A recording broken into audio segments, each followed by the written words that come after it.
Hey, peace and love, peace and love. This is your brother Garfield, and today's a beautiful day because it's Man Cave Sundays. I've been doing this for a couple of years, on and off, on and off, on and off.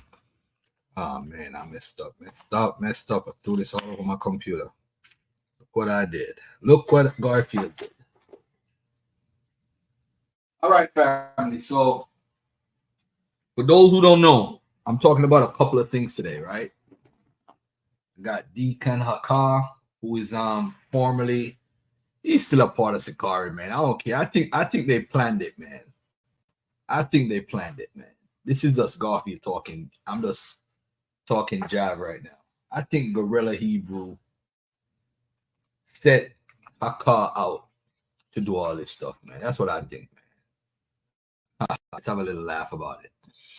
I want to say, first of all, peace and love to all the folks in America, first of all, where I live. And I hope nobody's going through it this morning with some racist cop or going through the system, got arrested last night or some BS. And shout out to Captain Tazarayach, does text me too, man. That's my big bro right there. And shout out to Deacon Hakah, man. I don't know Deacon as much as well as I know Tazarayach. Me and Tazarayach, we back for put some what do you call it? History and all that stuff. And by the way, for those who don't know, one day me and Deacon, we didn't really have a debate, but it's like I went on to debate him. I was debating one thing, and he was what do you call it? As a matter of fact, let me do this. He's right. You're right, Captain. It's Captain Tazarayach. Yeah, put some respect on your name. You're right about that. I'm gonna change that in a minute. But I want to say, first of all, much love and respect to all the people who've been watching me from Dagger Squad days, from Brother Garfield podcast, from Google days, from when I've been building. And you know what? I learn stuff every day. Every day. I'm on Clubhouse every day when I'm working, because I work from home and I'm on my computer. And it's like I learned so much from the little that people say and people do. So I just want to give a shout out to every person who I have contact with on a daily basis. And I learn from everybody. And I'm not perfect. You know what I'm saying? I might get some information wrong. You might get some information wrong. I might get some right. You might get some right. But it seems like within our communities, some people feel that they're the only ones that are right. And I think, and I'm going to say this, I love Captain Tazarayach, but ISUPK do put a target on their backs when they say that we're the only ones, we're a home of the truth. So it's like it's back and forth within them. And by the way, to nobody's trying to start a gripe between Deacon, who is now of a group called Genesis, and Tazarayach. These brothers are brothers in what they call the truth. They believe they're Hebrew Israelites, that they're truth. And of course, I'm Garfield, the Hebrew Israelite doctrine killer. That doesn't mean I want to kill Israelites. I just kill the doctrine. That's all. Mika, between me and you, you're always right. Always right. I'm never right when it comes to you, sweetie. All right. Shout out to Tamika, one, by the way. She's a beast. Hey, we're gonna unleash her one day with one of these debates, man. We're gonna have the brothers and the sisters running away. Free Thinkers podcast in the building. Peace and love, my big bro. You know, I learned stuff from Free Thinkers podcast too. I learned from everybody, man. I learned from Deacon. I learned from Hassad. I learned from Captain Tazarayach. I learned from Priest Daniela. I learned from Corey. I learned from Yawasap. I learned from Brother Raw Bond. I learned from Truth Storian. I learned from a lot of folks. I learned from my brother Colby in the chat. I learned from a lot of people. And I need to change this right here real quick too, man. I got to give my my captain some respect. Put some respect on his name right here. I got to put some respect on his name. And that's why I made the space earlier when I was writing it out. But yeah, here we go. Save changes. All right, cool. Yeah, Deacon Hakah versus Captain Tazarayach in the camps. So there's this brother in the community. He's one of the brothers that got the Brooklyn Magic. One thing I say about Guerrilla Hebrew, he's an excellent teacher, knowledgeable brother, but he don't have the Brooklyn Magic. This brother right here, Deacon Hakah, he got the Brooklyn Magic. For those who don't know what the Brooklyn Magic is, is the way how you talk and communicate. It does people, you just grab the people the way you talk. Like I talk, I got a Jamaican accent. My accent is in the way, it goes in and out, in and out, in and out. I don't have the Brooklyn magic. I might have the most knowledge, but I don't have the Brooklyn magic. I don't have that. And let me put the link in the chat too if anybody want to jump on and join the conversation and everything. But I'm going to be playing a lot of videos today.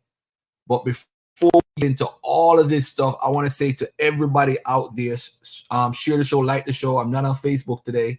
So if you're on Facebook, just share the show, like the show, and show me some love. And let's get this popping. All right. Dr. York got Brooklyn magic. I'm not comparing Hakah, Deacon to Dr. York, but that's what it is. Dr. York had that talk. You had to, when he grabbed you and you listened, and it was captivating. Malcolm X, well, I wouldn't say Malcolm X had a Brooklyn magic. I wouldn't say Farrakhan had a Brooklyn magic. I would say like Yahweh Ben Yahweh had the Brooklyn magic. You know what I'm saying? Shout out to Truth Story, and he's the one that put me onto that term Brooklyn magic. So Brooklyn magic, I don't think Tazarayach has a Brooklyn magic, but I do think somebody like Corey from God First Gang, he got the Brooklyn magic. That brother is on that brother that moderate my debates. By the way, Brooklyn magic is not a bad thing. It's just that you have a way how to communicate to people better than the average person. And I think Deacon Hakah has the Brooklyn magic. He does. I'm telling you, I love listening to when Zalex got it a little bit too, and Divine Prospect, they got it a little bit too. When they talk, you listen, and they're captivating. Yeah, I definitely say that. But it can be a good thing and it can be a bad thing. And I'm not comparing anybody who I mentioned with Dr. York, because we know what Dr. York has been charged with and been guilty of. So although I put you in that sentence, please, if I may, forgive me for putting you in that category as far as being in line with that person. But I don't mean it in that way. Now, as far as teachers, Tazarayach is one of the best teachers out there. He don't know shit. He don't know shit about history, but he definitely know how to quote that Bible, boy. Oh man. So let me hold on one second. Let me pin this link right here real quick, man, while the people come in. But shout out to Sonnet, of course, fostering this debate atmosphere that we're in, because of course, if there's a debate and there's problems, you know Sonetta got to be in the mix. Shout out to Sonetta. He gave a joke. I gotta laugh because Sonetta was at his best in a part of this conversation. I'm gonna play a clip with Sonetta. I just gotta laugh, man. I gotta put all my differences aside and laugh. I said Sonetta is good at what he does. I just gotta give him that props. He's just that nigga that does shit that does make debates happen. That's just his thing. You know what I'm saying? But he said something on the video that I'm gonna play with you because it was just hilarious. And because I was in the circles, I know what Sonetta does. He'll call Deacon, we call up Sonetta like, yo, stop being scared, man. Stop being scared. Captain, are you scared? How you gonna be my captain and you scared? How you gonna be I could just picture Sonetta talking to Captain. I'm not there. I could just picture, based on my history with Sonetta, I know what Sonetta does when he gets on that phone. He's gonna be like, yo, stop being scared. How are you my captain and you scared? How you my captain? Yo, shout out to Layla Wills. I'm gonna play a video from her regarding African Bambaataa, and this is another dude. He's Jamaican. Don't listen. I wear my Jamaican thing with proudness. And boy, when you think about African Bambaataa and some of the stuff that Jamaicans have done, man, I'm like, oh man, I might gotta turn my card in, man. I might gotta promote my African American passport some more. Boy, hey, let me tell you something, family. Let me tell you something. This African Bambaataa thing is so disgraceful. And guess who's connected to African Bambaataa? Dr. York. All through all the foolishness, people keep forgetting he was a strong proponent or hung out with Dr. York. Yo, family, and then all these people so connected, man. And it's not that, by the way, it's not that Sonetta is purposely putting these pedophiles on his channel. I see all these people making these videos. It just so happens that you don't know who you put on your channel. Some people are just a bunch of weirdos, yo. We got some weirdos in every community, man. Tazarayach, man. Hebrew Israelite teacher. Bro, that dude was a hell of a teacher, man. He had the Brooklyn magic. And he used to be in Brooklyn with his pops. Tazarayach was a hell of a teacher. I remember when I was pushing my 9-point program, and I was saying we need to set up conflict resolution centers in all the African American cities or black cities where we're concentrating in. And I'm like, yo, we need to hire some brothers. We need to get them paid just to be on call instead of we calling the cops. And it's a situation where there's not life threatening. We should call the conflict resolution center instead of police, because when police are encountering black men, you're either going to get arrested, you're going to get beat up, or you're going to get killed. One of those three options. So I said, better we develop conflict resolution centers. And I thought of two brothers. I apologize in advance, Captain Tazarayach. I said, Captain Tazarayach and Tazarayach. He said, God, if you don't put me no mix with that. But I'm not saying now we know better now. But Nazi was a dude that was a great counselor. But I don't know, man. This is what I'm trying to tell y'all. We in the audience and we chilling. We could hang out at a barbecue and 9 out of 10 of them people have issues, man. They're weirdos. You don't know who. Listen, we in the audience right now talking. We back and forth. There's 80% of the people in the audience might be weirdos. You don't know. We don't know who these people are. So when you put them on a panel, it's not that I'm responsible because I put them on my channel or you're responsible because, I mean, like, come on, man. This shit is just way out of hand, way out of pocket, and people need to know what's going on. They got a bunch of debates going on around the community. You got a OSP College University. Big up to you, my brother. Put that OSP Bible down, bro. Put it down, bro. Come on, man. Come on, bro. You a good teacher, bro. You got potential. You ain't got the Brooklyn magic, but you a good teacher. Put that OSP Bible down, bro. It is craziness. All right. But anyway, also, I gotta tell everybody this too before I move forward. Don't forget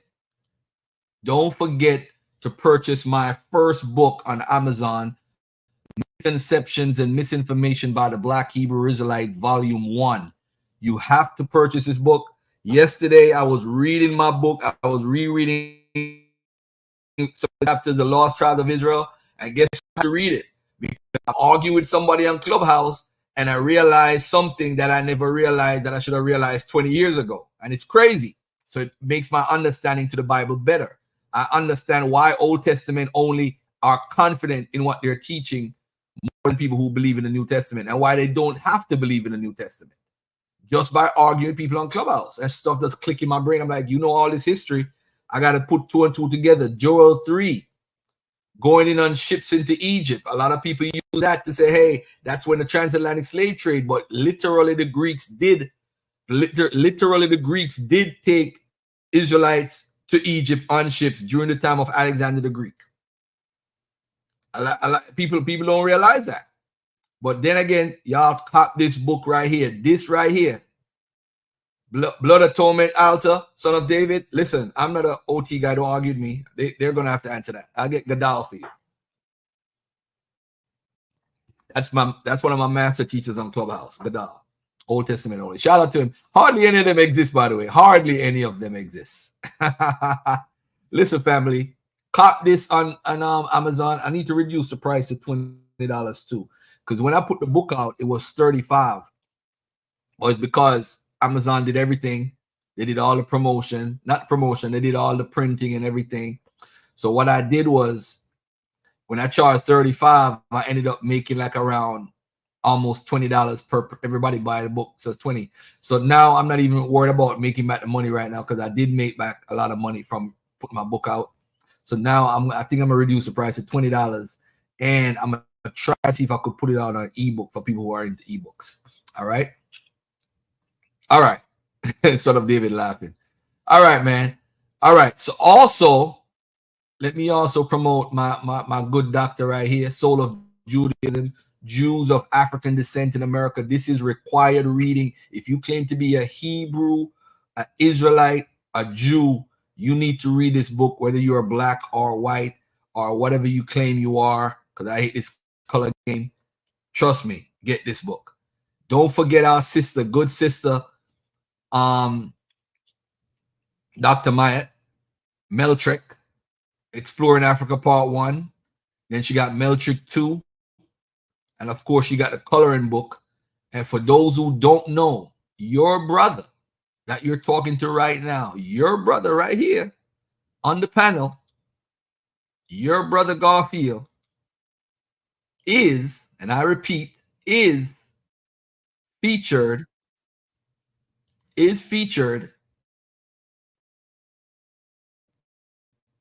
in her movie. I play a role. Yes, your brother Garfield is now a movie star, courtesy of the conscious community. Well, not the conscious community, but courtesy of me just being me. But check it out, though. Let's get into this a little bit. This is Brother Garfield, your brother. And shout out to I drove to Baltimore, did my scenes and everything. And shout out to Sister Dr. Maya.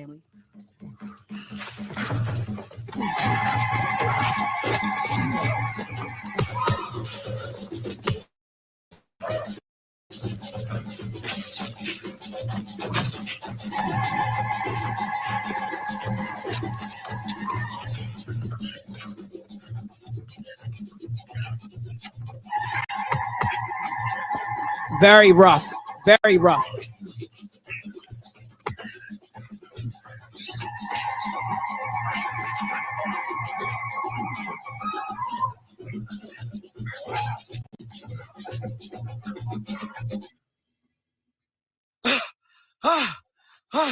Something must be done.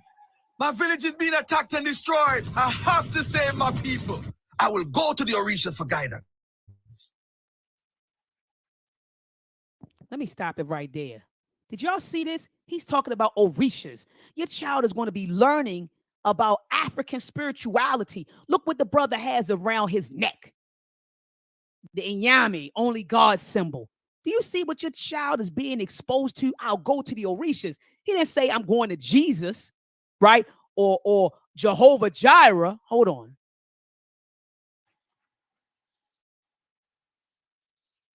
Ajitsuma Kani Baba Fedefeyo Ashe iti oshoro she Edu oloja onibojo Oba atomoda Biewu Iba say Arumela, Orisha of wisdom, knowledge, and divination. What is it you see, Omo? My village is being destroyed. My people are being kidnapped and killed by foreigners. How can I fight them? How can I save my village? You have to. All right, I'm done. I'm done. I just had to get your mouths wet. I'm done. I'm done. Family, I'm not playing around. Get Meltrek for your babies. Is 50,000 people in the building. Oh, scene one is chaotic. Now, one Yoruba person was Mika is funny. The voice from the Orisha is not mine.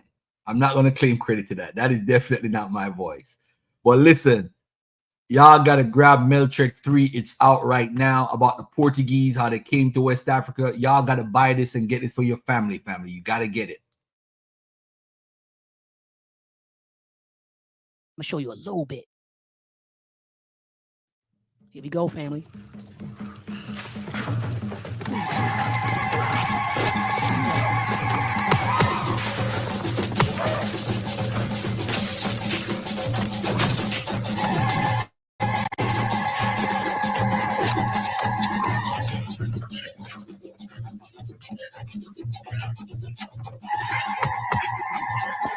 Very rough.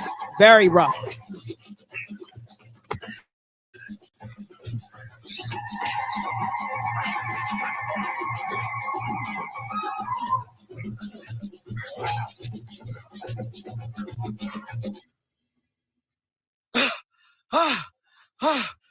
Something must be done. My village is being attacked and destroyed. I have to save my people. I will go to the Orishas for guidance.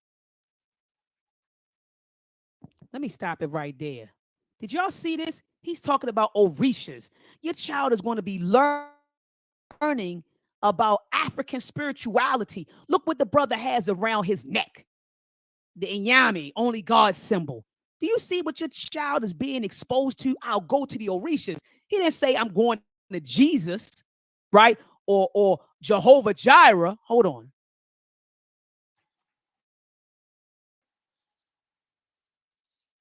Ajituma Kani Baba Fedefeyo Ashe Itio Shoroshe Eduoloja Onibojo Oba Tomoda Biewu Iba say Arumela, Orisha of wisdom, knowledge, and divination. What is it you seek, Omo? My village is being destroyed. My people are being kidnapped and killed by foreigners. How can I fight them? How can I save my village? You have to. All right, I'm done. I'm done. I just had to get your mouths wet. I'm done. I'm done. Family, I'm not playing around. Get Meltrek for your babies. Is 50,000 people in the building right now. You just saw clips from Meltrek episode 3. Some of y'all don't have Meltrek episode 1. Go over to Amazon Prime right now. Click on the link. Go to Amazon Prime right now. And it is Garfield. Al Thomas, that's Garfield. That's Garfield. That's Garfield. That's Garfield. He recognized his voice. Family, right now, go over to Amazon. Get Meltrek episode 1. Get Meltrek episode 2 so you can get your child ready for Meltrek episode 3. I'm dropping Meltrek episode 3 during Black August, right? During the height of revolution, Black August. So much was going on in August. So I'm dropping Meltrek episode 3 in August, working with the team constantly. So Dr. Mod is running 6 camps. I know y'all talk about my camps all the time. 6 camps, and I got 5 projects going on. All for the betterment and upliftment of our people, Ashe. So how can you support Dr. Ma'at? Go to Amazon right now on Amazon Prime. Type in Meltrek. You see it right here, family. Type in Meltrek, M-E-L-T-R-E-K, Meltrek. Grab Meltrek episode 1 and episode 2. Get your kid caught up. So then when we drop Meltrek episode 3, when we drop Meltrek episode 3, they already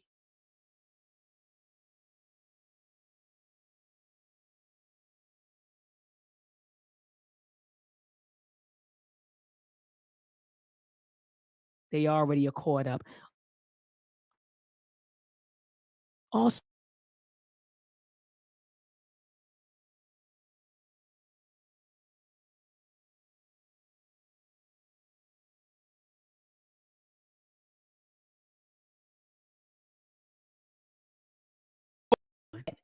make sure you get your son enrolled in the Asafo training camp. It starts on July the 30th. Make sure that your son is enrolled. I got parents from around the country. All right. Peace and love. Can y'all hear me? Can y'all hear me? Can y'all hear me? Can y'all hear me loud and clear? Give me a 1 if y'all could hear me right now. Can I get a 1 in the chat if y'all could hear me? If y'all could hear me loud and clear, press the number 1. Press the number 1, family. So I know I ain't talking to myself. All right. Thank you. Have a little hiccup right here with the internet. All right. So first and foremost, man, I gotta be honest. I have no idea who Rich. Maybe because I'm in my late 40s, early 50s. I don't know nothing about no Rich Homie Quan. I don't know who that is. I have to be honest.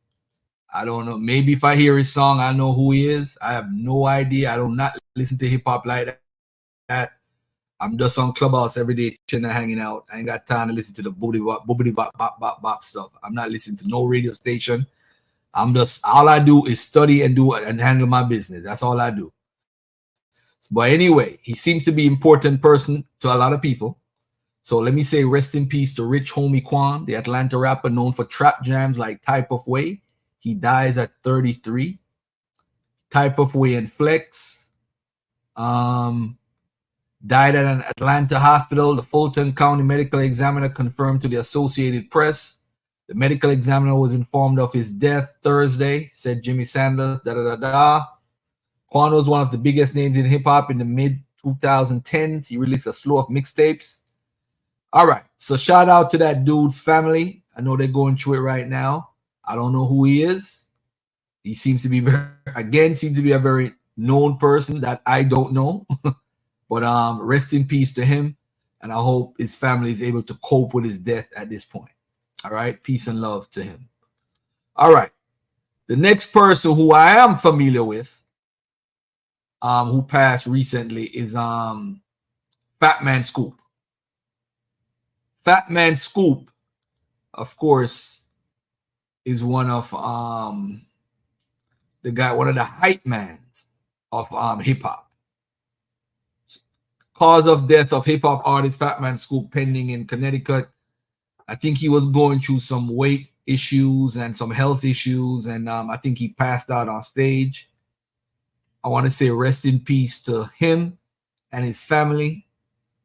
And hey, my dad always said good people die young, you know. He said the wicked people is the one that take long to die. The wicked die when they're old. Like you can't even punish them no more for their wickedness in their lifetime. So shout out to Fat Man Scoop's family. Of course, he's out over here in New York here. A lot of us know him. I'm very familiar with Fat Man Scoop. Very familiar with him. All right. Shout out to him and his family. All right. All right.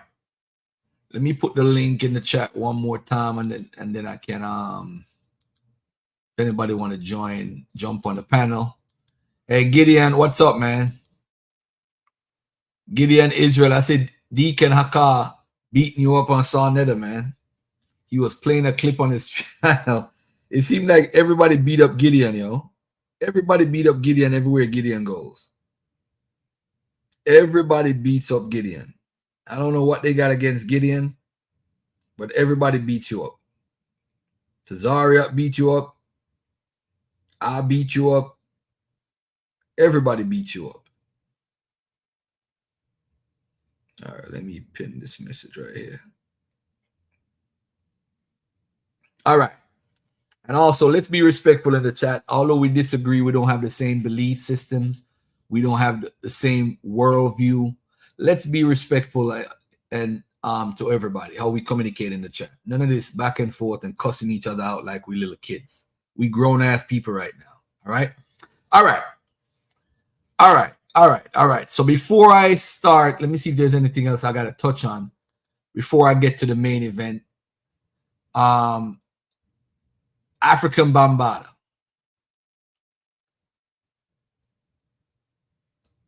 African Bambaataa. Layla Wills. I want to give a shout out to her. She's been consistent in supporting victims. And I want to give a shout out to her. I met her again. I mean, courtesy of Sonnet. I got to give Sonnet a props for that. He introduced me to one of the greatest human beings I've ever met in this community. And this is Layla Wills. She wrote a book also. She was a part of the NOI and all that stuff. And she's been an advocate for people who have been abused or, you know, and it seems like we like to cover up stuff because people are popular. You know what? One of the reasons why I don't really like hip hop since I came to America, because I used to mimic when I was in Jamaica in high school. I used to mimic Big Daddy Kane lyrics, and we used to have ciphers. You're talking about Sean Paul, Don Youth, all these great entertainers out of Jamaica. We used to form ciphers, and when we formed the ciphers, we used to rap lyrics from people, and everybody used to come listen to me rap Big Daddy Kane lyrics. I go and flow and grow to let you know that I damage you. I'm not an amateur, but a professional. A question without doubt, superb, full of action. My name should be a verb. My voice would float in every note when I clear my throat. That's all she wrote. Yo, I used to know all the lyrics for all his songs. You're talking about Long Live the Kane, Raw, Smooth Operator, I Get the Job Done. I would be dancing. Yo, it'd be at lunchtime would be like the shit at my high school in Jamaica, yo. It would be the shit. So that's what I used to do all day back then. Yeah, Larry P. Yeah, laugh all you want. Golfy used to mimic Big Daddy Kane's lyrics. I had the 3 cuts in my eyebrows trying to wild out. Had my high top fade. So I used to do my thing, man. Imhotep Mustafa Judah. Don't ever up. Shout out to my brother, by the way. Why you change your name, man? Yo, you're a funny dude, bro. Y'all know who that is, right? Imhotep Mustafa. He changed his name. Y'all are some different type of trolls, man. I swear, man. Yo, I use Big Daddy Kane is the GOAT for me because that was just my rapper. LL Cool J is one of the GOATs. KRS-One is one of the GOATs. You know what I'm saying? I used to love Public Enemy. But at the end of the day, when I look at rappers now, it's like all they're doing is glorifying drug dealers in the hood. That's what it is. Oh, but we're keeping it real, man. But you're keeping it real stupid because you're promoting a lifestyle that has put us in jail and filled up the jails in America with black men. 1 out of 3 black men is a part of the jail system in America. That's crazy. Or 1 out of 4. That's crazy. And we are like at 13% of the population. And we want to have people, and then these companies who are owned by folks who are white or Jewish or whatever they are, black, are promoting this because this is what's called keeping it real. Yeah. But hey, I'm gonna say this, man. Shout out to Layla Will. She's a beautiful soul, beautiful heart. And let me put this up on the screen real quick. Fair use warning for anything that I played today. All right. But I want to say that she is definitely someone. That's what's getting love. Don't blame the rapper, blame the consumers, blame the producers, not the promoters of the people that's making the most money of it. We need to do better, man. We need to do better with our music, yo. I was listening to Kanye West. I have like Apple Music, right? So you pay this fee that you pay every 3 months or whatever, like $10.99 for 3 months or whatever. And I have like a playlist. I didn't realize how great Kanye West is, man. Kanye West is a dope MC. This is the nut bag that we see walking around every day. The dude made some beautiful music. He made some damn good music, man. I don't know what's going on with him. It's crazy. All right. Let's listen to what's going on with Afrika Bambaataa, what's going on with Funkmaster Flex, and listen to this and pay attention.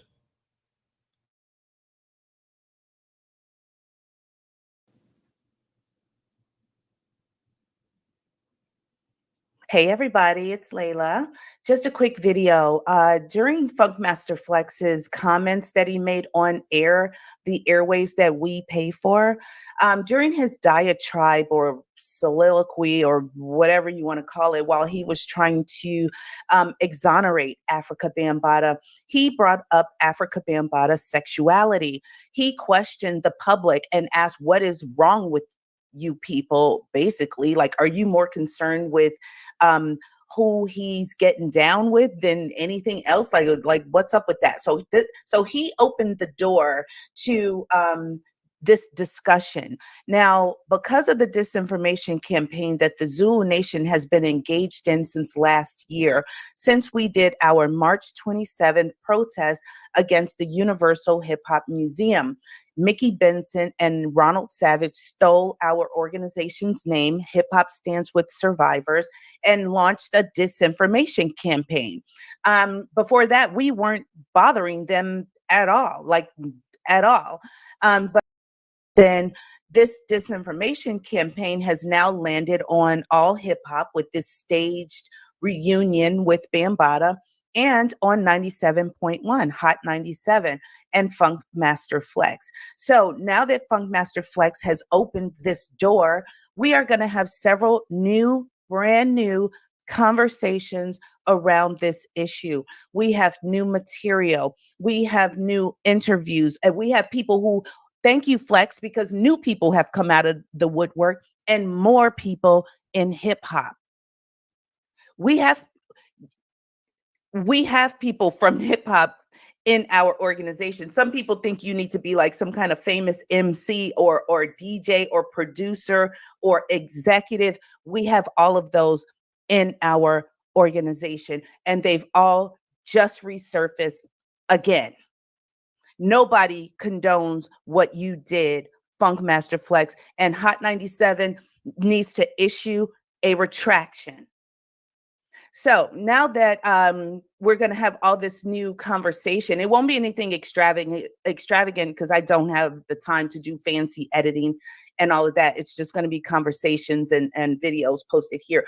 But I need to do some foundational work first. So because Flex brought up Afrika Bambaataa's sexuality, he brings up a good point. So let us, I'm going to play this video in its entirety, and then I'm going to come back and do some commentary. And this has, you'll see, I don't have to preempt it at all. Okay. So hang on. This video clip is another clip from Sonetta Studios, because he and Ronald are very good friends, and he got a lot of interviews out of him, and a lot of them are still posted. So I would like you to please listen to this.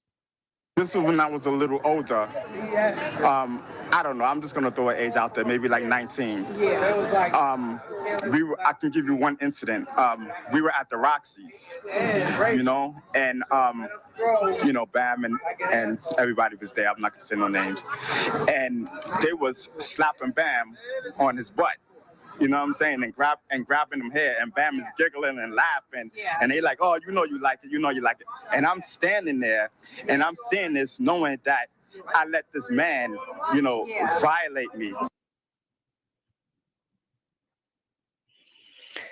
Okay, so I would like to, we're going to just do a brief commentary. This is very foundational to the information that we have coming for you. Okay, so just bear with me. This was when I was a little older. I don't know. I'm just going to throw an age out there, maybe like 19. Okay, so he just throws out the age of 19. Let's even give him 20 or whatever it is. So Ronald, I believe, was born in 1965. So that would take us to right around 1985 or 84, right around there. A lot of allegations are at this time. And one of the survivors was at the Roxy at this time when he was approached by Afrika Bambaataa. Afrika Bambaataa, if you want to refute anything that I say, there is an open case. Feel free to do that.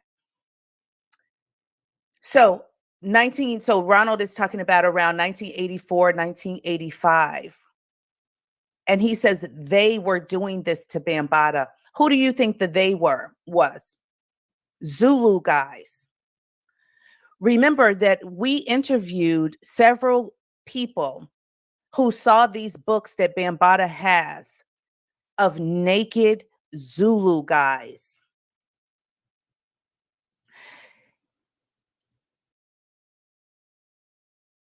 Hold on,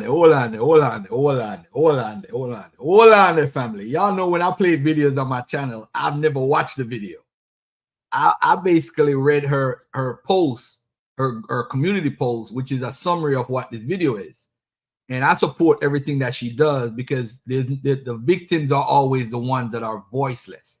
So I'm always rooting for the underdog. Even if the person who, say for example, I'm gonna talk about Tariq Nasheed and Taharqa. I gotta root for Taharqa Bey, because Taharqa Bey is the underdog in the conversation. I like rooting for underdogs.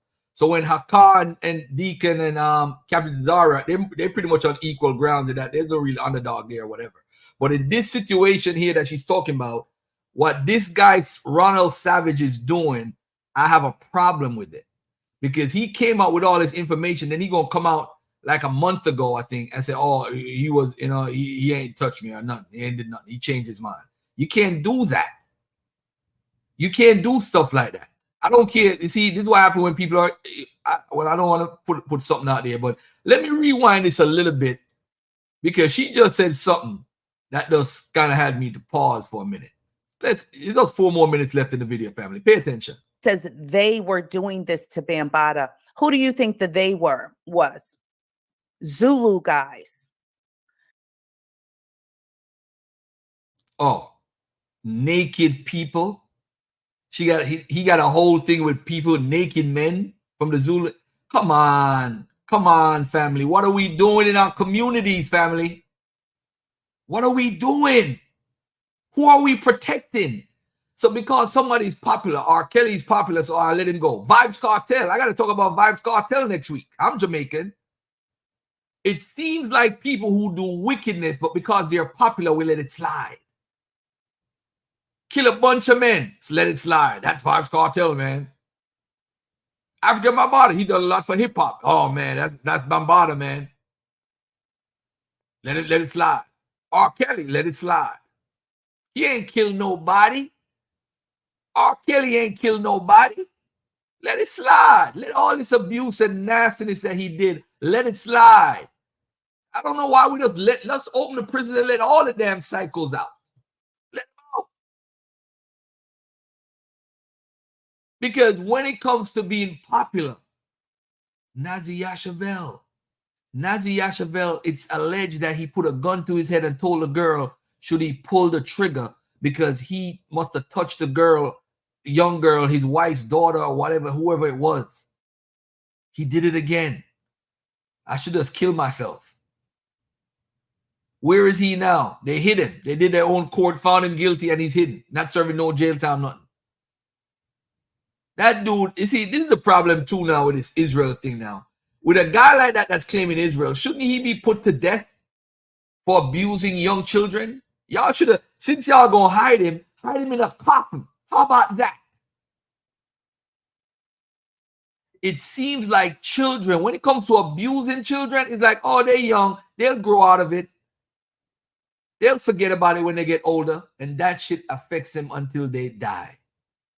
You hear kids abuse, killing themselves.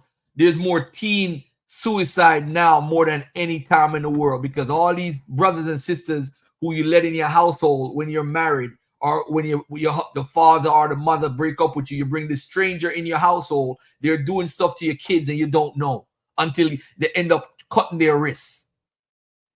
This is the problem. Weirdos. And we protect these weirdos. This is why in Clubhouse, I don't go on no stage where Deuce or York is. Because he support a pedophile. I don't care if we talking about the Bible. It could be beat up the Bible day. I'm not doing it with that dude. I don't want to be on the stage with him. I don't want to be nowhere near that dude. It's craziness, man. They should have been put him on public trial and said, this is what we do to our own black people, and cover y'all faces so y'all won't snitch on yourselves. This is what we do to our own when they do this to our children. Hebrew community, you had an opportunity right there, family. Y'all missed out on a great opportunity right there to show and prove right there. But anyway, let me finish playing this. But she's alleging, not alleging that the whole thing with having pictures of naked men. Yo, she made some. Oh man, listen to this, family. I can't believe my ears right now. This is nuts.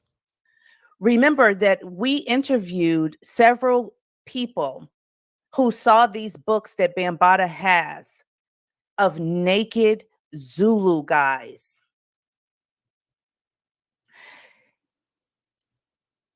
This was the culture inside of the Zulu Nation before you other younger Zulus joined. Before at this time in 1985, what, Poppy had to be 8 and John Doe's younger than him. So a lot of you younger Zulus are right around that same age. So this was already going on. So what happens is, and this is my theory, is that they were engaged in this culture, but that flex wasn't Bambaataa's preference. Like you were talking about what his preference is. His preference, allegedly, is underage boys. So when they got more powerful, and then you say, well, why didn't anybody stop him? The majority of them probably were engaged in this behavior. There's a lot of group things that happened. These weren't love affairs where it was like one-on-one. The only time he acted like that was with the little children. And he would take a little child to an amusement park like he was on a date. So Flex brought up Afrika Bambaataa's preference, and I just want to establish what that preference was. And that's not even, excuse me, survivors. We know that's predatory behavior. So you know what I'm trying to say. Excuse me for that. I can give you one incident. We were at the Roxy's, you know, and Bam and everybody was there. I'm not gonna say no names, and they was slapping Bam on his butt. You know what I'm saying? And grabbing him hair, and Bam is giggling and laughing. Yeah. And they like, oh, you like it, you like it. And I'm standing there and I'm seeing this, knowing that I let this man, violate me. A few years ago in 2021, when the 1-year window for the statute of limitations was for the Child's Victim Act was about to expire, we released the interview footage on my channel under the documentary that I was filming for was called Trapped in a Culture. And when it was time when I decided to release the footage, anyway, I'll have to go into that whole thing. We released it under the title Hip Hop's First Gay Family. And a lot of people were very upset behind that name. So I just want to establish a few things because it wasn't being vindictive towards the victims. I was saying then, and I'm saying now that this was the culture inside of the Zulu Nation, whether you guys knew it or not. And we are going to have some material coming up very soon this week. And it's going to be extremely sensitive and offensive to some if you still have not accepted that reality. But Funkmaster Flex is not going to be out here, Cat or Ronald Savage or All Hip Hop or Mickey Benson or any of these people. They're not going to put up this false light. That's what they're not going to do. So, okay, I just wanted to share that one with you, and we will have some new material that we're preparing and coming up soon. All right, peace. Hey, shout out to her, sister. Shout out to you for standing up, and more power to you. Let me get to my last thing before I bring out the whole Deacon and all those videos and all that stuff. Taharqa Bay made a video. He has some court case coming up because an allegation was made that he's a sex offender. So he's literally suing Taharqa, Tariq Nasheed. I'm getting all these T names all confused. But let me get this out the way, man, because hey, I'm gonna tell y'all right now, yo, this is some crazy stuff going on. We got some crazy stuff going on right now. Crazy stuff going on in this community, yo. Crazy stuff, family, crazy stuff. Crazy stuff. Crazy stuff. Whew. Oh boy, oh boy, oh boy.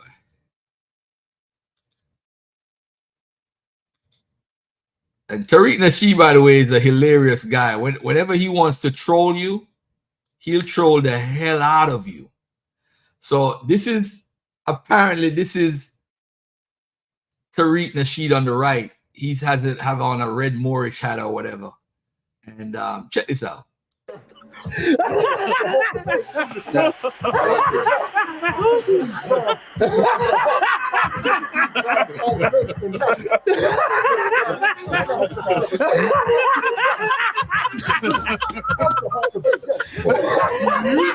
All right. Anyway, y'all.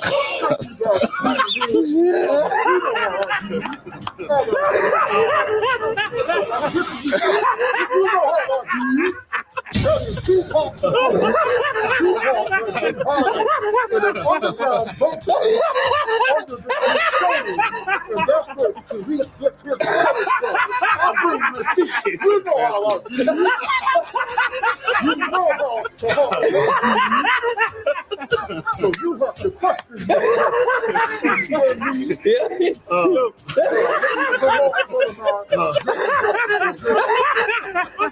Here are the products we'll be unveiling in the new fiscal year. The African American Heart Monitor. Yeah, yeah, yeah, yeah, yeah. Oh, he did. Throw something out there because I see people kind of making little comments. This one brother, Taharqa Bay, I see you, brother. I want you to say whatever you got to say with your chest, brother. Taharqa Bay, you're listening. Brother Taharqa Bay, say whatever you got to say to me or about me with your chest, brother. Because Taharqa Bay, I've been seeing a couple of little videos you've been making, and you've been making little slick comments under the fake guise of, well, I'm just trying to get some understanding about Brother Tariq and FBA. I'm just trying to get some understanding. Brother, don't do that. That's some punk shit, brother. You doing little slick shit. Say the shit with your chest, brother. Taharqa Bay, it's a brother named First and foremost, let me thank you for your unwavering support throughout the years. This has been a long journey. And the journey which I speak of is the research that has led me to discover so many unbelievable things about people in our community.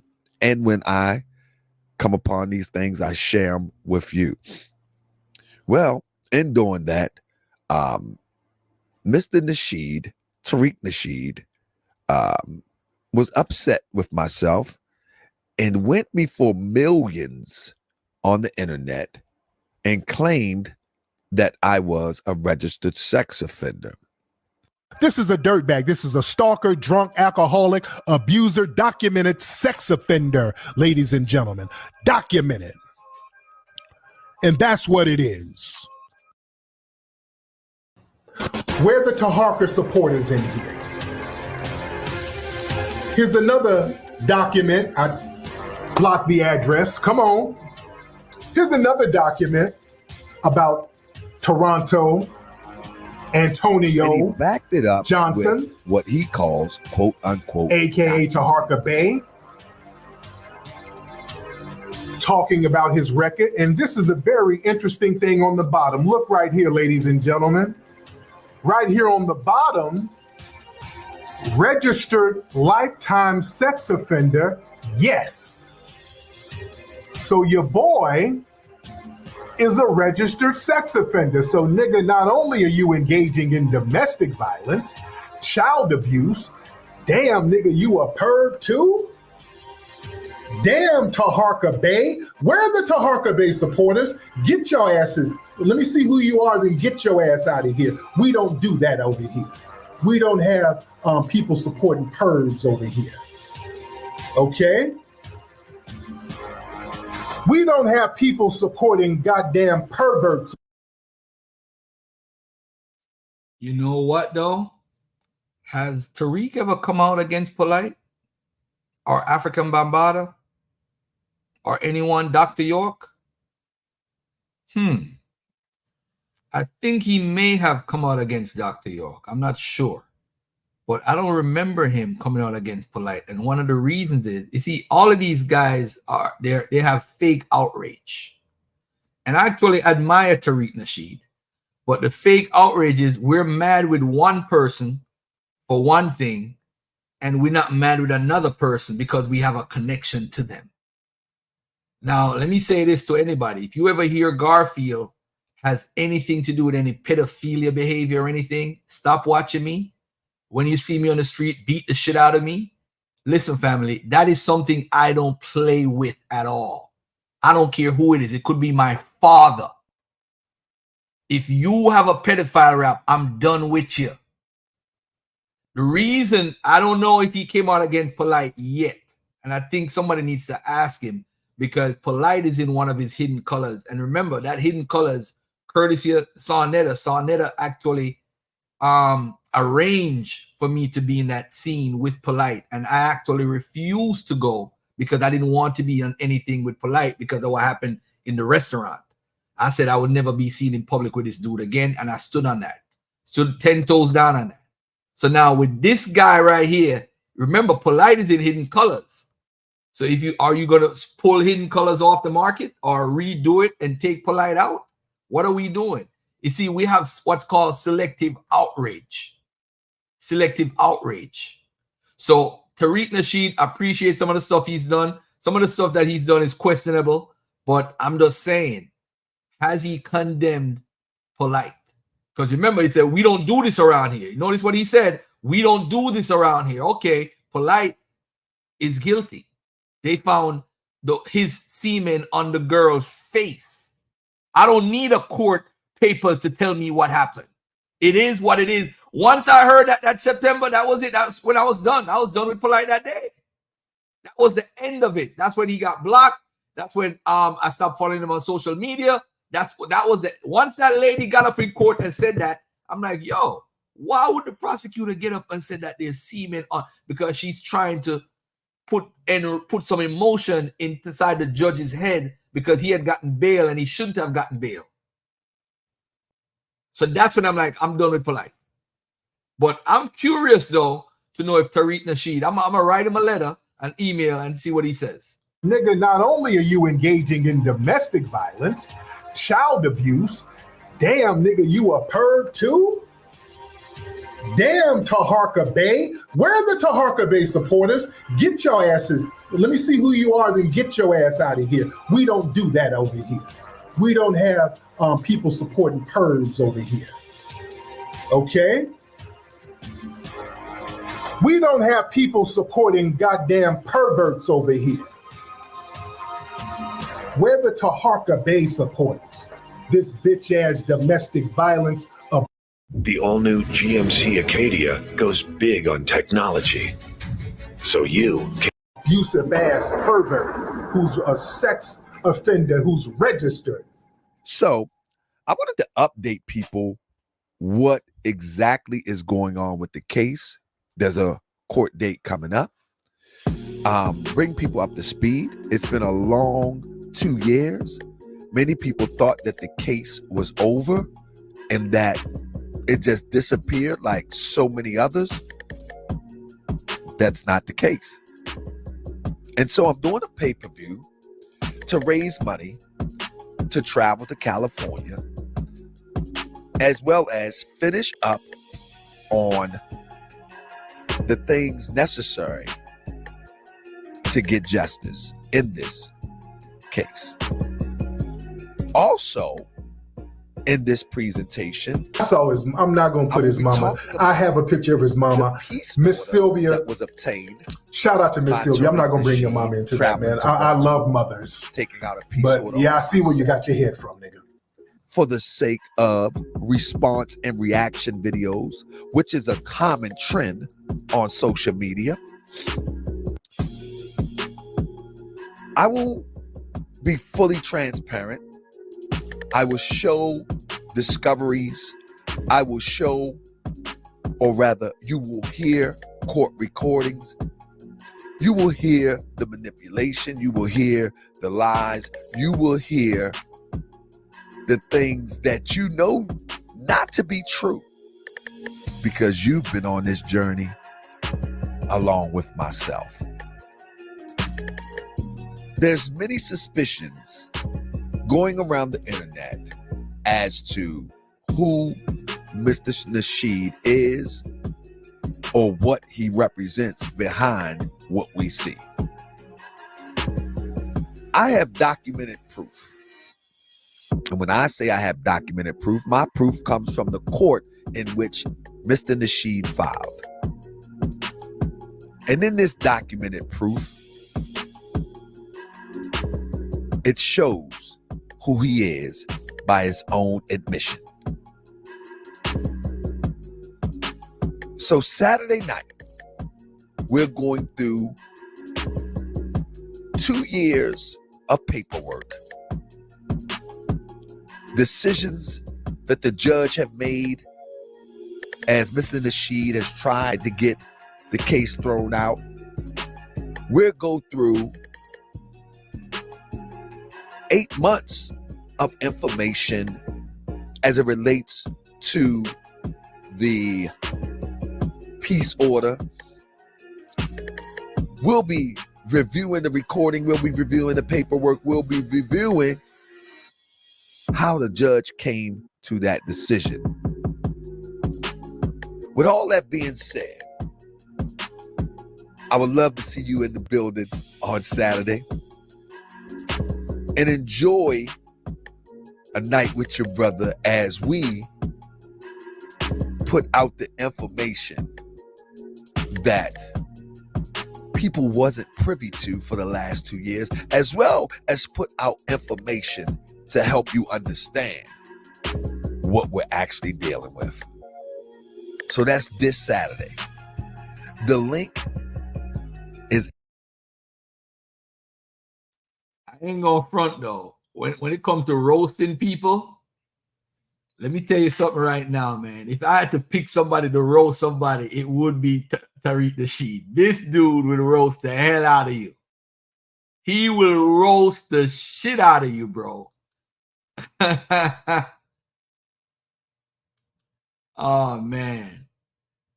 And you know, it's funny, the day when he lost his access to the UK was the day that I interviewed him when I was with Sonetta in Manhattan. That's the day. Him and his wife was in the hotel and all that stuff. And he asked me, where's a good Jamaican spot at? Yep. Talk all that shit about us. But look, let me go to the beginning of the video where he's mocking Taharqa Bay. He's mocking Taharqa Bay with the Moorish. Yo, this dude, he will roast the shit out of you, bro. Tariq, I can't imagine him roasting me, man. I'm gonna start going in on Tariq. And I want to see the videos that he makes of Garfield and how he mocked my accent. I'll be laughing my ass. Yo, this dude will roast the shit out of you, bro. He will roast the shit out of you. But anyway, enough of this stuff. Next week, I'm going to have a conversation about the reparations movement. I'm going to probably play some Taharqa-based video. Yeah, definitely. All right. Anyway, I'm going to get into this Tazarayach, Deacon, Hakah stuff, and I'm going to play a little bit of Deacon, Hakah, then I'm going to play 2 responses by Captain Tazarayach, and then I'm going to play Deacon, Hakah, the rest of his video. All right? Hey, Tone 360 Dialect in the building. Good to see you, beloved. Tariq, Cosmo Flex. Shani said Cosmo Flex. All right, so here we go, family. Let me play, let me get Deacon's video. Let me get Deacon's video. Let me say this too, man. I'm tired of seeing people saying, hey, I said this, and I don't want nobody to think it's divided. Listen, man, you're never going to find people who agree. 100%.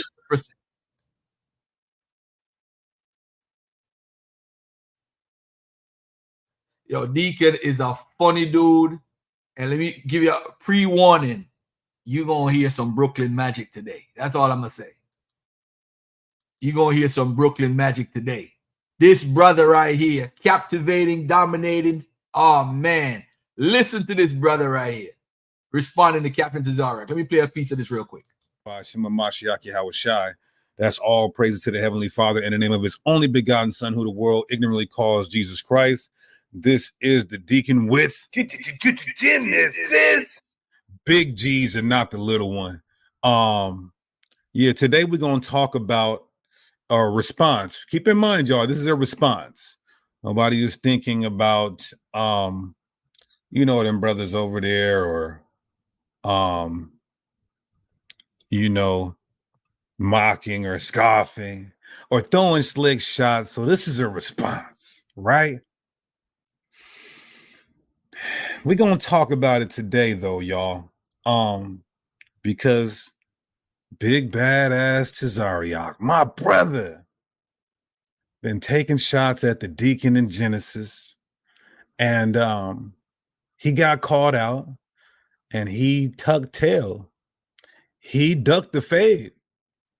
He turned it down. We're going to prove that today. We're going to talk about it today.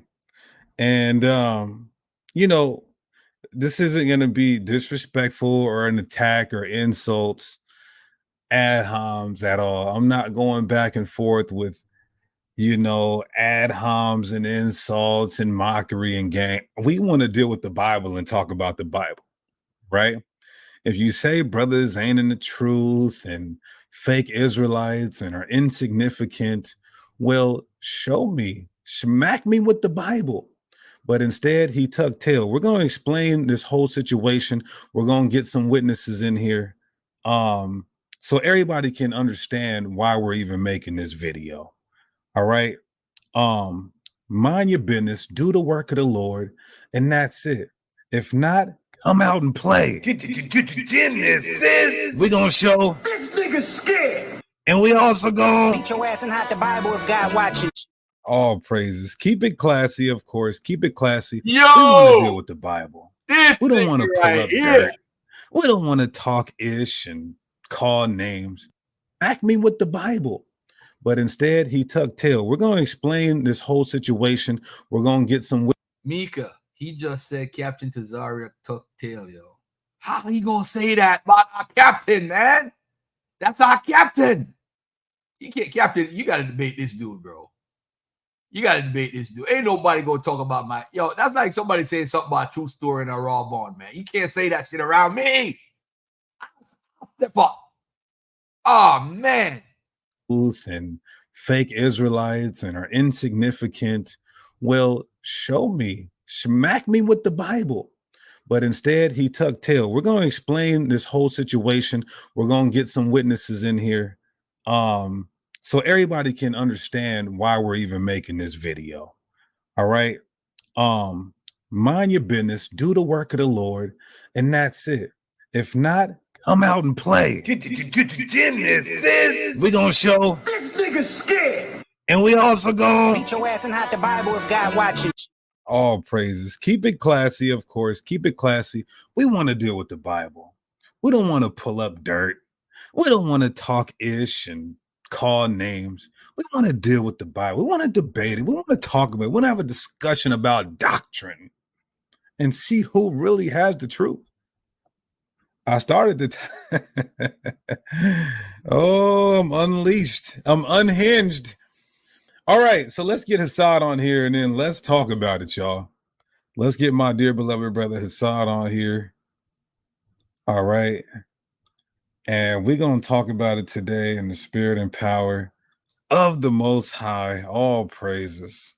Oh, we love him. Disrespect intended to come from. Of course, all praises to the Heavenly Father, whose true name in Hebrew is Yahweh, the name of his only begotten Son, Yahweh Shai. Listen, this isn't a how do I word it, man? We ain't got to get personal. This is a friendly fade. We should keep it that way. I got a lot of love for, of course, all my people, all Israelites, you know. But yeah, Tazarayach's done a lot. Captain Tazarayach has done a lot of great work in this community. You know, a lot of his debates helped boost my faith when I first came into the truth. You know, when I watched him destroy polite things of that nature. So there's no disrespect intended to come from this. And the reason why we're even making this video is because of how, like, repetitiously our name keeps getting brought up, maybe not directly but indirectly, and how we keep getting dissed. So yeah, he's apparently we're on his mind. All we've been doing is videos and, you know, doing the Lord's work and edifying, and apparently we are on Tazarayach's mind, and he keeps mentioning us, Lord in Christ.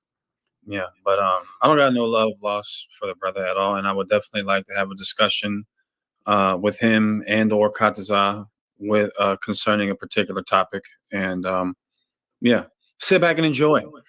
Hey, sit back and enjoy. All right, Hassan, let's get the first video. Put them bombs in put them fire emojis in the chat.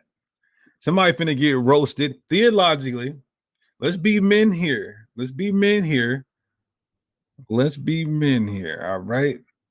Okay, let's get it stopped. There we go. All right, ready? Before they start, I gotta make a confession. I did watch a piece of this video before. And let me say this to a lot of people. A lot of people, I go in rooms and they'll say shit behind Captain Tazarayach back, right? When he's not around.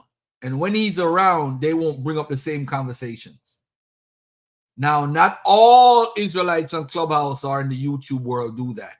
But I noticed a lot of folks hate on Captain Tazarayach. I don't think these brothers are hating on Captain Tazarayach. I think this is really my imaginary friend is better than your imaginary friend type of situation. That's what it is. My understanding is better than your understanding. Or you have it incorrect, and I think you need some correcting. But I don't see anybody really challenging Captain Tazarayach in this community at that level. Remember when Zion Lex used to do it back in the days? Zion Lex used to go in hard on Tazarayach. Hard body. Until that priest Daniel, oh man, now it look like Tazarayach and them won the conversation because homeboy now believes in the New Testament. So it looked like they won after all. Because Zion was coming with that heat, that Old Testament only heat. He was coming with that heat, man. I'm telling you. But anyway, I don't see Israelites with a name because Deacon has more views than Tazarayach. He's going to mention it. He actually does. He has a very large following on YouTube. He does. But it's not like he's cloud chasing Captain. You know what I'm saying? But we're gonna listen to some more of this. This is a very interesting conversation. Y'all need to check this out. Oh, and by the way, if brother what's his name? Yara want to continue that 70 AD conversation, man. We here for that fade today, man. You was beating me up last week. Come on and beat me up some more. And by the way, man, all right, let's get to the video. Let's get to the video. We good? Hold on.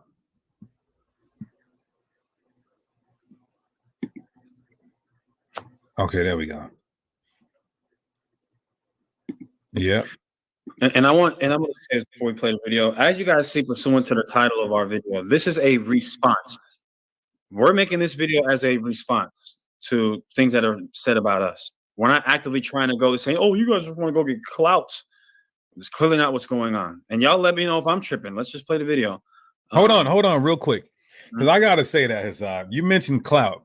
Because people will love to say clout. Now, if you take a look at my views on this channel that I just started in 2021, and you take a look at Captain Tazarayach's page and Crossing Line Radio, I have quadrupled the amount of views. Me and him has debated some of the same opponents. So this ain't about clout. And furthermore, we didn't start calling you out. Again, this is a response. So go ahead, brother. Yeah. And I know this is like one last thing.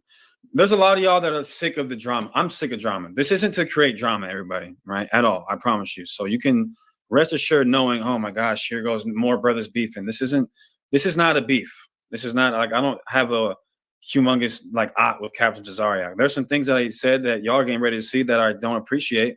And because of that, we can certainly set up a discussion, but it's not like we're beefing with these brothers. These are our brothers and we love them like we love ourselves. There's no beef. There's nothing bad to say other than the fact that different camps do have different doctrines. And so when we want to have a formal, classy debate, that's not attack. That's not hate, but still tells we're, let me stop. Debates were denied. Debates were turned down. Let me say that politically correct. Go ahead though, brother. Yeah, ain't no beef, but if y'all niggas want, no, I'm playing. I'm playing, man. All right, let's go. Fear we have, like there's a saying we say, who do we fear? The Father we fear. So the fear we have is letting the Most High down. You know what I mean? So that's just to answer the question. All right. Last question. Talk to us about why it is important for loyalty. And the reason I'm saying that is because people said to you, you are so big now. Why you wouldn't go out and build your own Israelite group now? Because you are now big. And the Most High said that you will be on all four corners of the earth. So when are you going to let go the titty and go out there and try to build your own? Why is that so important to you about the loyalty? Yo, what's on that I said a while ago was hilarious. Let go the titty. Yo, family, that is hilarious. Let go the titty, brah. Why you wouldn't go out and build your own like build your own Israelite group now, because you are now big, and the Most High said that you will be on all four corners of the earth. So when are you gonna let go the titty and go out there and try to build your own? Why is that so important to you about the loyalty to the commanding general Yohana, and you will not leave this group, you know, talk unless he sends you out on the mission to say, yo, I need you over there, and go build that. Yeah, I'll be out there starting the Genesis or some shit like that. Now, pause it. For those of you who missed it, let me translate that. Sarnetta says, why you won't leave General Yohana and get off the titty and go start your own group? He said, if I did something like that, I would go start some Genesis or some shit like that. Listen, brother. Genesis. You're making us a household name. I mean, I like to believe we are already household names due to the tenacious and vigorous work we put in for the Most High. Lord willing, we continue to. But you see, when you do this without factoring in repercussions or responses, you put your foot in your mouth, it makes you look bad. So I'm going to play it again, but also this is not on Sarnetta. Sarnetta wasn't trying to provoke him to talk about us. This was just a simple question about, would you go start your own? Do you have it in you? Are you built like that? So play it again, Hassad Salakia.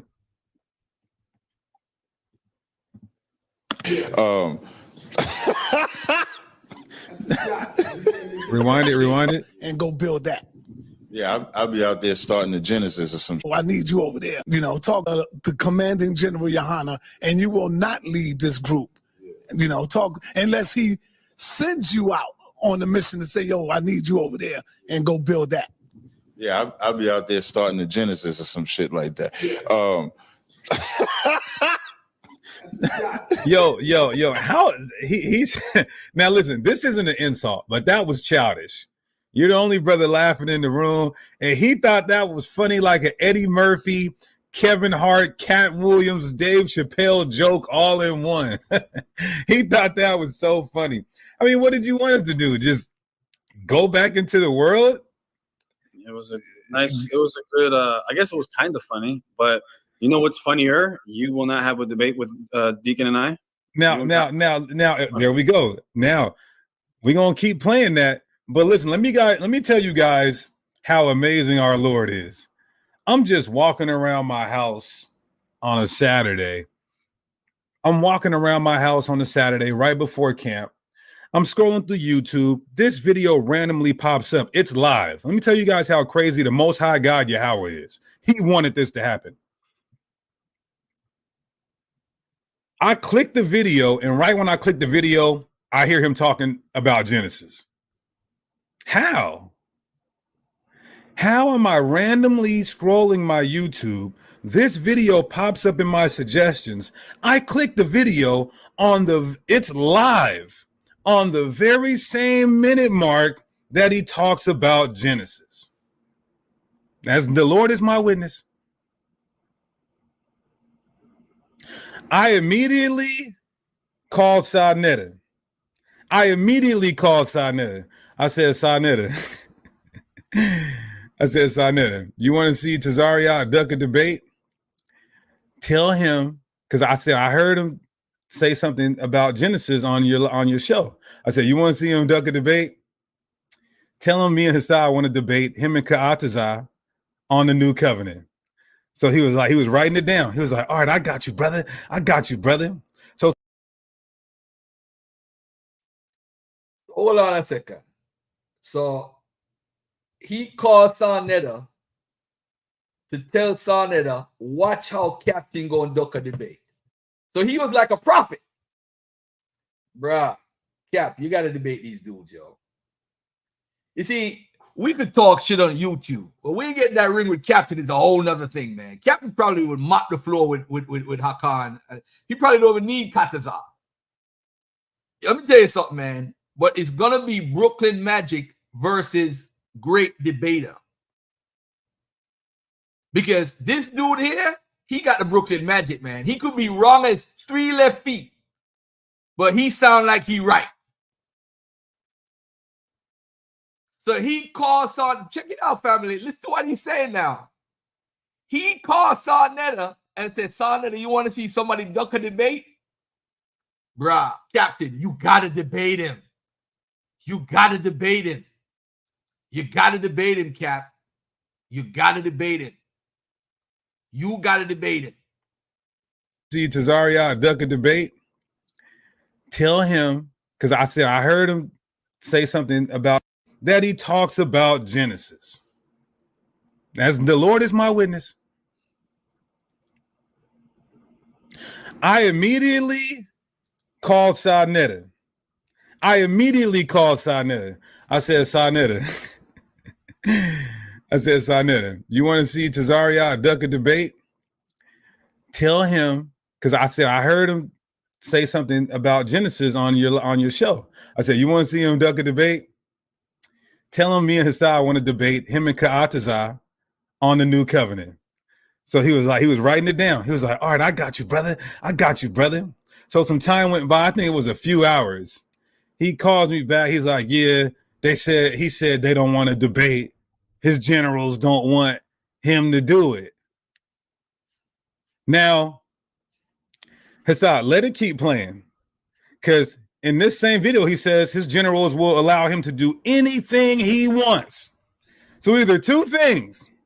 Your generals won't let you do anything you want, or you don't want this smoke, brother. Oh, snap. On the Bible, of course. Oh, let's keep it scriptural. Uh-oh. So keep playing inside. Let me call Sarnetta. Yeah, and guess what? That's okay. You don't have to want smoke from us, brother. But could you just please stop going out of your way to talk crazy about brother? I'm not gonna say, you know what? I'm not gonna say talk crazy, because obviously him just saying I'm not gonna start no weak-ish like there's some shit like Genesis. It's not some crazy thing to say. It's a dig, but we're not even making mention of, you know, the first time that he went on Clubhouse and was talking about this particular situation that he has no knowledge of and was talking unnecessarily on there. So this is. Hey, Sarnetta, hold on, Hassad. I got you live right now on the show. We got about 500 people in. Now listen to this, family. Let me tell you something, man. You see, Captain is very tactical. My money, right? If I'm a betting man, it's going to be tough. Because Hassad is a beast when it comes to breakdown, right? And Deacon is a beast too.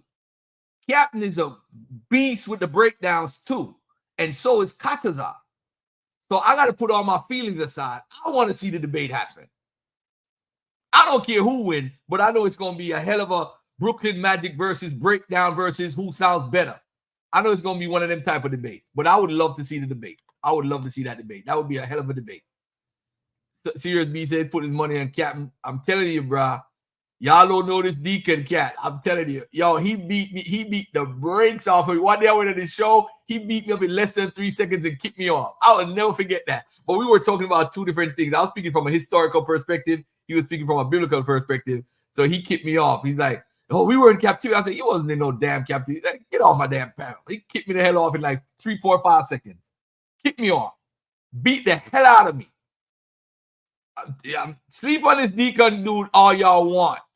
Y'all could sleep on him all y'all want. I'm telling y'all because y'all don't know him. I know this cat.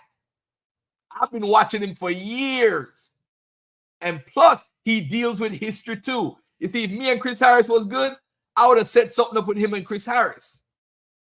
Because Chris Harris would be probably the only opponent outside of Jabari and all the crazy people like even Unbiased Sport, much as me and him don't get along. He would have been a good opponent. As a matter of fact, I don't think they even want to smoke with Unbiased Sport on that Joseph and who's the father of Jesus debate. Yeah, listen, man. I got my money on Genesis. I got my money on Genesis. What are we starting here? Oh, man. Listen to this phone call right now. Listen to this phone call, family. Listen to this phone call. This is, yo, Captain got to debate these dudes, man. I don't care what nobody says. All personalities aside, you got to debate them on your own terms. If you want to say in 5 months, in a year, you got to debate these dudes. Ain't nobody, listen, it's just like with Chris Harris. Chris Harris wants to debate me, and you know, I don't think Chris Harris is going to do the debate and probably run off and the people pay their money. Chris Harris is just a weird dude. So I don't know if I want to do a debate with him, period, based on a lot of things he did in the past too. You know what I'm saying? He's kind of weird too. But on a serious tip, you got to debate. When somebody calls you out who is worthy, and you can't say Deacon is not worthy because the dude is an excellent teacher. Dude is bad. You a good teacher in your world, in your biblical worldview. Y'all got to make this happen, man. This is King Kong versus King Kong. And was talking unnecessarily on there. So this is... Hey, Sarnetta, hold on, Hassan. I got you live right now on the show. We got about 500 people in here. Peace and blessings, Black Power family. What's going on, Sarnetta? Hey, man, we just going through this joint. All praises. So I just got a question. When I heard Captain Tazarayach take a shot at me, I called you. I said, me and Hassad want to debate him and Ka'atazar. I told you he was going to turn it down. You reached out to him, and what did he say to you, Sa? He said he don't want to debate you. Okay, thank you. I appreciate you, Sa. I'm going to come on there in a second, Lord's will. Shalom, brother. You guys heard it out the horse's mouth. Genesis is so funny until they start beat your ass and hide the Bible if God watching. Until they start to beat you and hide the Bible, right? And again, we just want to keep it Bible. That's it. If we're so insignificant and nothing and so funny and we're a joke, make a joke out of us. Go ahead. What you had to say? All right, I'm gonna stop it right there. Right? You look at what Richardson Guerrero wrote in the chat. Deacon undefeated. I'm not gonna lie, awkward cat, but he's not on Deacon level, respectfully. You see, we don't know him in the conscious community. I know this dude. I know. I was like, yo, when is Gorilla gonna unleash this? Yo, right now he's not in Sakari officially, although I think he needs to go back to Sakari because they're teaching the same thing. He needs to just, and that's one of his best friends ever. So I think they need to just get back together and just do their thing. But on the Sakari, he probably can't tell his mind. Because look at this video. I want y'all to look at Deacon's channel in a second, right? We're at the 15:42 minute mark. Let me look at this right here. I want y'all to take a look at his channel for a second. And I want y'all to look at some videos that he got out, right? So let's go to the live videos and look at this video he got right here. Can y'all see it on the screen? Look at the right side right here. Let me take this off the screen. Look at this right here. Look at this, Mika. Whose picture is that right here? That's Priest Daniela. That's IUIC. That's Ashar. He said, which Israelite camp had? He's calling out all the camps. He's calling out all the camps. This dude ain't no joke. He ain't no joke. I'm telling you, Serious B. I'm telling y'all, he got the bro. You will become an Israelite listening to this nigga right here. I'm telling you, he's a beast. He got a debate coming up on Sunday talking about is God a racist? Y'all could check that out if y'all into debates. And he got a debate with Ron Dalton on where Israel is located. So he got a debate coming up. Plus, he got some debates that me and him put together. Yo, let me tell you something. The dude, I've always admired Deacon. I've always definitely admired Hassad and what they bring to the table, and Ariel and a bunch of them. You know what I'm saying? Just like there's a couple of like ABT with Brother Josh. Them dudes out there is beasts too. Them more on the Christian side, but them dudes is beasts when it comes to this text. You see, there's some people, and I'm gonna say this: Tazarayach's my dude. There's some people that Tazarayach won't debate. I'm telling you.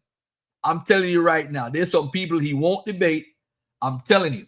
There's some people that just won't debate. If you notice, they're not calling Garfield out. These Israelites are smart. The ones who are calling me out are the ones that look like nobodies, like Yaju and them minor dudes. None of the big top dudes are saying, yo, we need to get Garfield. They're not saying that. They smart. So that's why I could sit back and laugh at the whole situation, because I know once I get in the picture, it's a different ball game. It's a total different ball game. And it's facts. It's facts. Yeah, bro, Marco. Yeah, but I'm just saying. I mean, it is what it is. Look at what Israel Rise wrote. Deacon is undefeated. Facts. I'm telling you, y'all don't know this dude. I'm telling you. I'm telling you, family. This dude is a beast. But anyway, let me get to Captain Tazarayach's response. I gotta give him equal play, not showing no preferential treatment. Let's go to Captain Tazarayach, his podcast. If y'all ain't subscribed yet, my brother Captain Tazarayach podcast, 15,700 subscribers, 967 videos. Let me see which one I want to play first. So he's on Clubhouse, and you got Priest Daniel and a bunch of Israelites on here, and they start questioning him about debating. Something hellish is. It will. Hold on. But I'll answer if you got a question that you. All the smoke on any subject don't matter. It depends. Well, okay, all right. You know what? Yeah, let me not even. No. Let's talk about something else. I don't know, Pre. Let's talk about something else, man. It depends, you know. It depends on who asks. Depends on who asks. It depends on who asks. I ain't gonna do it. I don't care what you do, man. Well, I said I wasn't gonna talk. I said I wasn't gonna talk about it no more. But whatever you ask, I'll answer whatever question you ask. But I said I wasn't gonna talk about it. But I'll answer if you got a question that you want to ask. You can get it next. Yeah, you're really dropping something. Oh, don't get scared. Yeah, I'm about to say, don't get scared. You ain't scared, is you? Oh, okay. Cap. What's up? Streets want to know, man. Streets want to know. Streets want to know, right? Streets want to know what they want to know. It's a brother out here that they say they hit your man Sarnetta. They wanted to head up, debate with you on a particular thing. Right. Cole, you gotta talk about it, Cole. Okay. Don't do that. We gotta talk about it. I want to know. The streets want to know. The streets want to know. Well, you ain't saying what the streets want to know. You said they hit up Sarnetta, right? Yeah, no, I'm saying it was a particular brother. Right. Other one that spoke with you directly. He hit up Sarnetta. Right. And I said no. It was hold on. Right. You told Sarnetta no. Hold on. He said he hold on. Yeah. Let's unpack it. Yeah, unpack it. Come on. Come on with it, man. I'm going for it. Shout out to Daniela. Daniela wanted this. Go ahead. No, I did not. I didn't look at that. Look at it. I did not want this, man. I didn't want this, man. I didn't. Look, what's up? Come on. Let's intensify the room for a moment. I'm gonna talk about what everybody want to talk about for us. Well, talk about it, man. Ain't nobody scared. Bring it up. Hold on. Wait, Cap.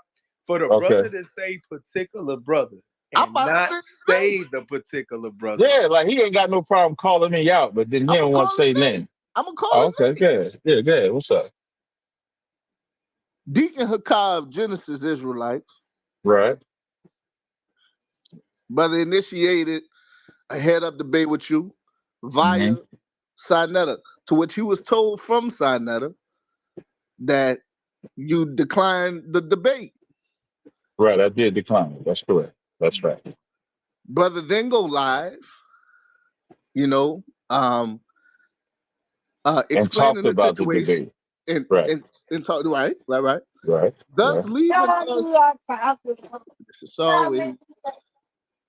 Thus leaving us to what? Leaving us salivating and shit. Depending on where you gonna be at on this debate, is you gonna take the challenge or not? That's the question the streets want to know. That's the question. Streets is what? Want to know that.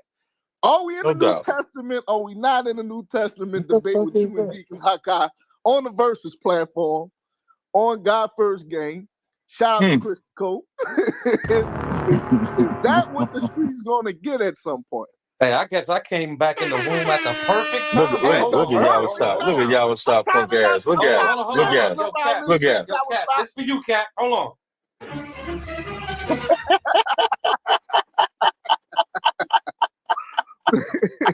I'm tired of dancing around the shit. Right, there you go, man. Don't dance, man. Don't dance. I'm tired of dancing around the shit. I'm tired of dancing, man. Everybody want to know. Let's talk about it.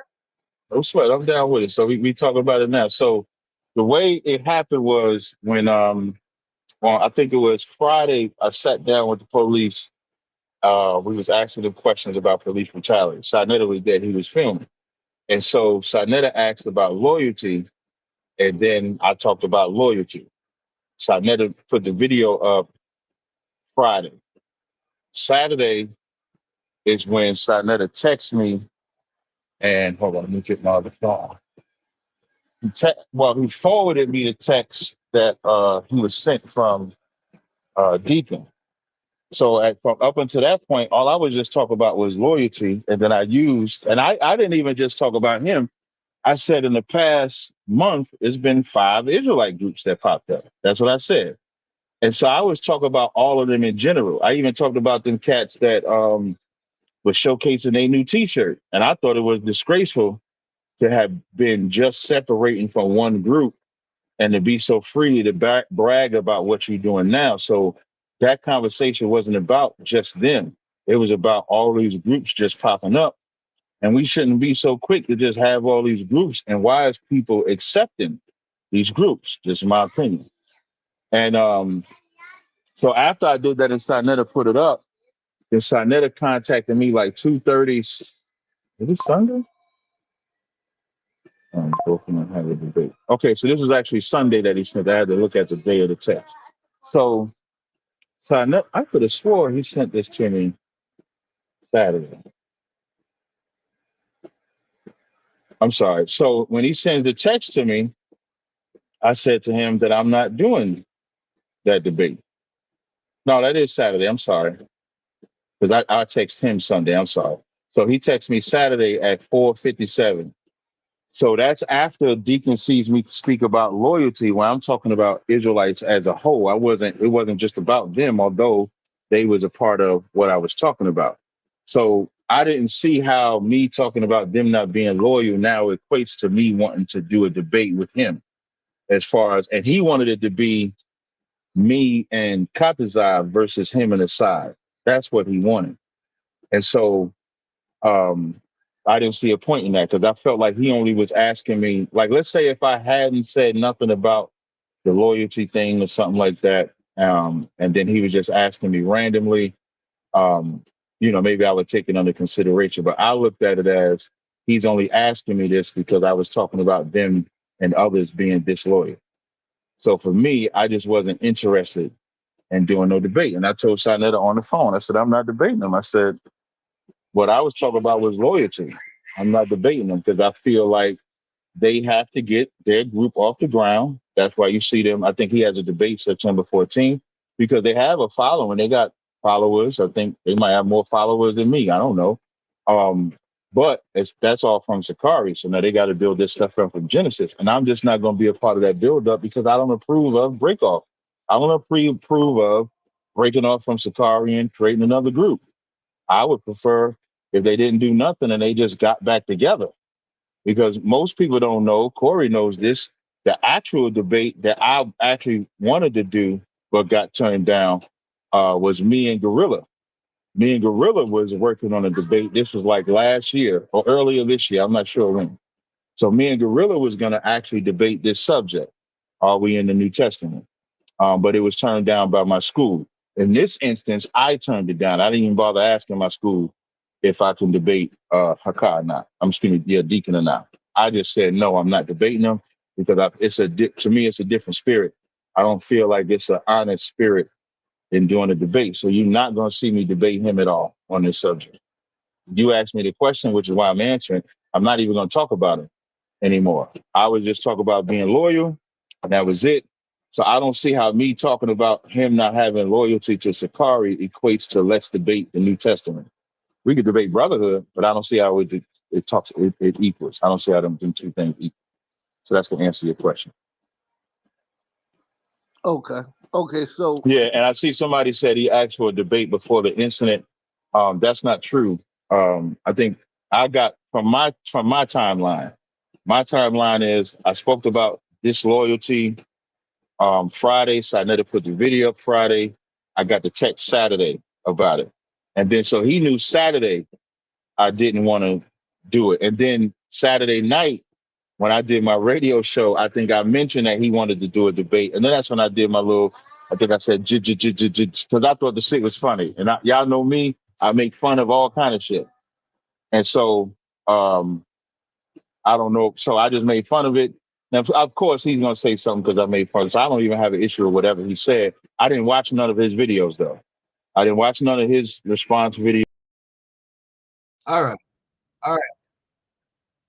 Let me get to another video that Capt made. Capt made a video. Let me see if I find it. Here we go. This is another video that Capt made. And relieve your. I will not talk. Yes, sir. Yesterday. Okay, no. This is my response because they made their little video yesterday or day before yesterday, whenever it was, and everybody in their panties about it. So this is my response. I will not talk. Yes, sir. Yesterday. Okay, no problem. I will not talk about them again. There'll be no more. I ain't got to talk about them again. My show is public though. Anytime, listen, y'all ain't see me block no numbers on here, right? Did we block any numbers on here? This show has been an open platform. So let's say if they do want to talk about the New Testament, my show is call in. They call in like every other nigga that call into the show and want to debate. And for the record, I did not watch the video at all. I watched like 10 seconds of it when Deacon said, now that he's not in the former group, he can do more so what he wants. I'm paraphrasing what he said. I cut the video up, so I have not watched the video at all, just for the record. Yep. Hello? Yeah, hello. What's your name, brother? Yeah. Melek. Melek? Okay, you got a question or comment? Yeah, I had a question for you. I want to know, like, why y'all won't debate Genesis on the New Covenant? Who's Genesis? With Deacon. Okay, why do I have to debate him on it? I said, why won't y'all? I didn't say y'all had to. I don't respect him. Okay, that's respectable. I appreciate that, Cap. No sweat. And you can clip that and send it. I have no respect for him. None. I don't do that. I don't do that. I just no, I ain't saying that to you. I'm saying it like to the audience listening. I don't have no respect for him. None. They don't have brotherhood. They don't have loyalty. I don't have to respect them. And you're not going to try to get me to debate and then use me to say I debated Captain Tazarayach to build their shit. Go get somebody else. Yeah, that makes sense. Yeah, go get somebody else and build your shit. I didn't. If anybody go back to anything I've said, I ain't said nothing about their doctrine or what they teach. I don't even know what they teach. They're Genesis. Who knows what they teach? They're in the beginning. Holla at me when they get to Deuteronomy. I'm new to all this, so I learn from. Yeah, tell them to holla at me when they get to Deuteronomy, Isaiah, Ezekiel. When they get to Matthew, maybe when they get up to Matthew, then they can come talk to me. I don't have no respect for them. I just don't. I'm sorry. You trying to say they stuck in Genesis? They call themselves Genesis. They're a new beginning. They're in their third group, but they in the beginning. Maybe they got. I don't even know what they believe. Maybe they resetting the clock. When I left the Christian church, I left every teaching of the Christian church and started over and had to relearn. So now they're at Genesis. I don't know. I ain't got time to be wondering about what they teach, what they don't teach. I got to think about their whole reputation comes from Sakari. Alazar raised them niggas up right. Shout out to Alazar. Alazar raised them niggas up. Whatever popularity they got from Sakari. They did not get it from Genesis. They want you to forget. I don't know who Alazar is. Alazar is Guerrilla Hebrew. You know Guerrilla Hebrew? No, sir. I've learned the truth from y'all, from ISUPK. Why the fuck you asking me about Genesis then? Because I want to know. Like, I'm new to this. That y'all don't. Cap is hilarious as a mother effer though. Let's listen to this nigga right. Listen to this dude right here, man. This dude is the funniest dude on YouTube. Isaiah, Ezekiel. When they get to Matthew, maybe when they get up to Matthew, then they can come talk to me. I don't have no respect for them. I just don't. I'm sorry. It's a lot. You trying to say they stuck in Genesis? They call themselves Genesis. They're a new beginning. They're in their third group, but they in the beginning. Maybe they got, I don't even know what they believe. Maybe they resetting the clock. When I left the Christian church, I left every teaching of the Christian church and started over and had to relearn. So now they're at Genesis. I don't know. I ain't got time to be wondering about what they teach, what they don't teach. I got to think about their whole reputation comes from Sakari. Alazar raised them niggas up right. Shout out to Alazar. Alazar raised them niggas up. Whatever popularity they got from Sakari. They did not get it from Genesis. They want you to forget. I don't know who Alazar is. Alazar is Guerrilla Hebrew. You know Guerrilla Hebrew? No, sir. I've learned the truth from y'all, from ISUPK. From why the fuck you asking me about Genesis then? Because I want to know. Like, I'm new to the truth. I want to know. Like, he said that y'all don't want to debate. I seen a video of him saying y'all don't want to take on the debate. Yeah, we not. I'm not. Right. Don't hear for everybody understand. This is not. I've run into like some Sonata. Brother, hold on one second. Okay. This is not a ISUPK won't debate. This is Tazarayach said you ain't worthy to get a debate. This ain't no, I went to my generals and the generals said no. Because a lot of people know that I will ask the generals, hey, general, should I debate? And if they say yes, I do it. If they say no, I don't. This is me telling you, you're never going to get a debate until you get out of Genesis. You want to impress me? Go back to Sakari. Go show some brotherhood. Debate brotherhood. Debate brotherhood by mending whatever bond was broken between you and Alazar. Fix that. And that goes for Alazar too. I'm not saying, I don't know how they broke up, why they broke up, reasoning. I'm not saying Deacon is right or wrong, Alazar is right or wrong. But if you can fix that, and this is for everybody asking me this stupid ass question. For everybody asking me the question about why I won't debate Deacon, I hope y'all have that same fire and energy for why he left his brother in the first place. He was number 2 in Sakari and left. Him and Gorilla, you know what Hassan should be concerned with? How long this shit gonna last? You know what Deacon should be concerned with? How long this shit gonna last? That's more of a, that should be more of a concern. If you build something with somebody and then you leave and then you go start something else, it ain't gonna be but about 6 months to a year when men that joined that Genesis are gonna go do something else. Brotherhood and loyalty outweighs any debate. You just look thirsty to me. Or clout. Or clout. And there's a way to get clout where you can be respected, and there's a way to get clout where you're like, damn, nigga, you still asking him for the debate? Like, this is my response because they made their little video yesterday or day before yesterday, whenever it was, and everybody in their panties about it. So this is my response. I will not talk about it was yesterday. Okay, no problem. I will not talk about them again. There'll be no more. I ain't got to talk about them again. My show is public, though. Anytime, listen, y'all ain't see me block no numbers on here, right? Did we block any numbers on here? This show has been an open platform. So let's say if they do want to talk about the New Testament, my show they can call in. They call in like every other nigga that call into the show and want to debate. So it ain't about Deacon, why you calling in, man, if you listening, bro? So I mean, I don't know what to tell you, but was that it, brother? Was that it? Yes, sir. Appreciate you, Elder. All right, no sweat. All right, shalom.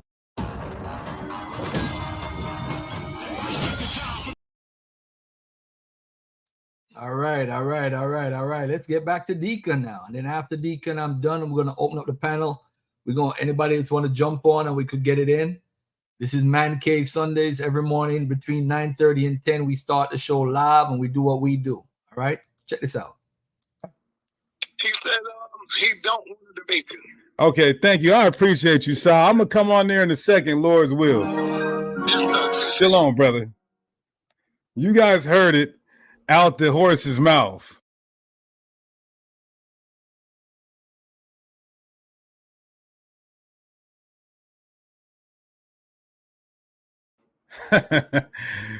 Genesis is so funny.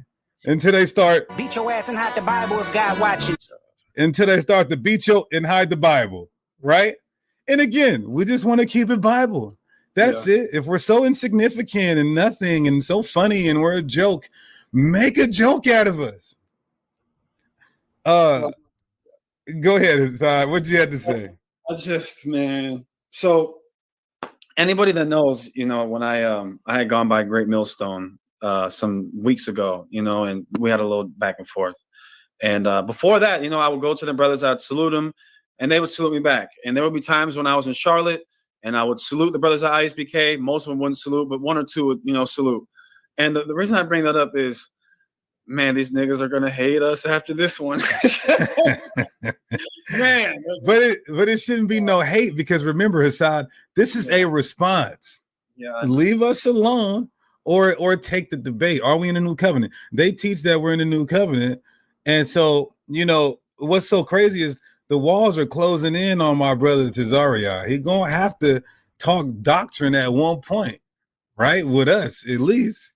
The walls are closing in on you. There's nowhere to run anymore, brother. You understand that? We love you. It's gonna be fun too. A lot of people are gonna get edified. Let's do this, brother. Yeah, right.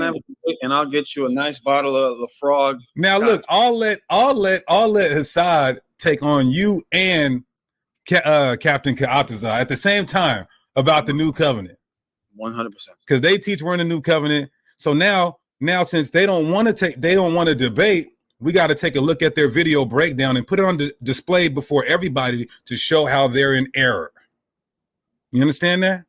And brother, you talk so much about us and other Israelites, fake Israelites, and then any group that's not what you guys are, homosexual and Christians and not in the truth.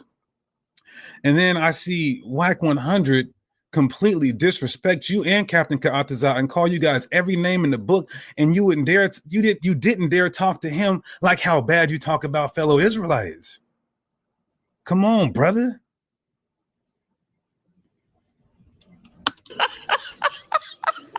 Let me tell you something, because Commander Jenny Hanna is loyal to the Lord, right? And if you ain't loyal to the Lord, then you gonna go leave and do your own thing. When you see these cats, I was just telling Capt, I don't know if this was on camera, off camera.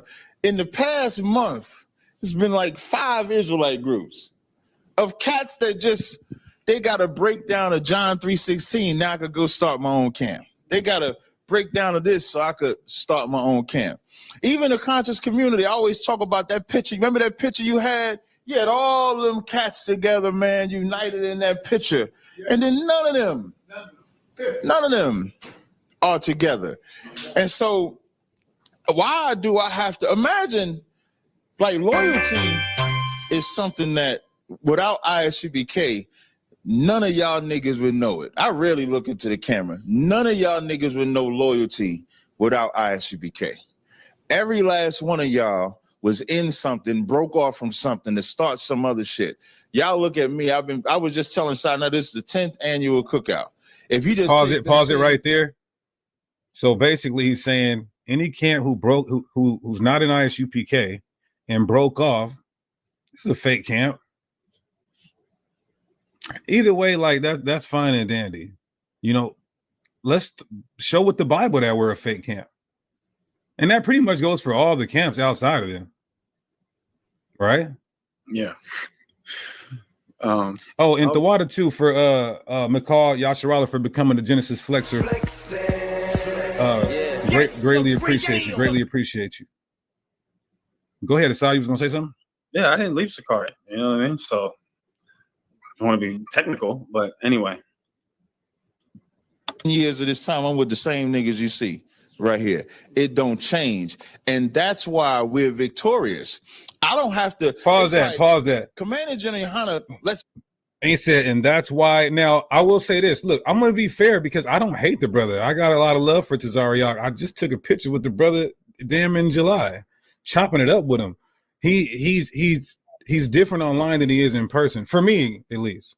You know what I mean? I'm not saying he's fake online, but he shows love and embraces in person. I will say that.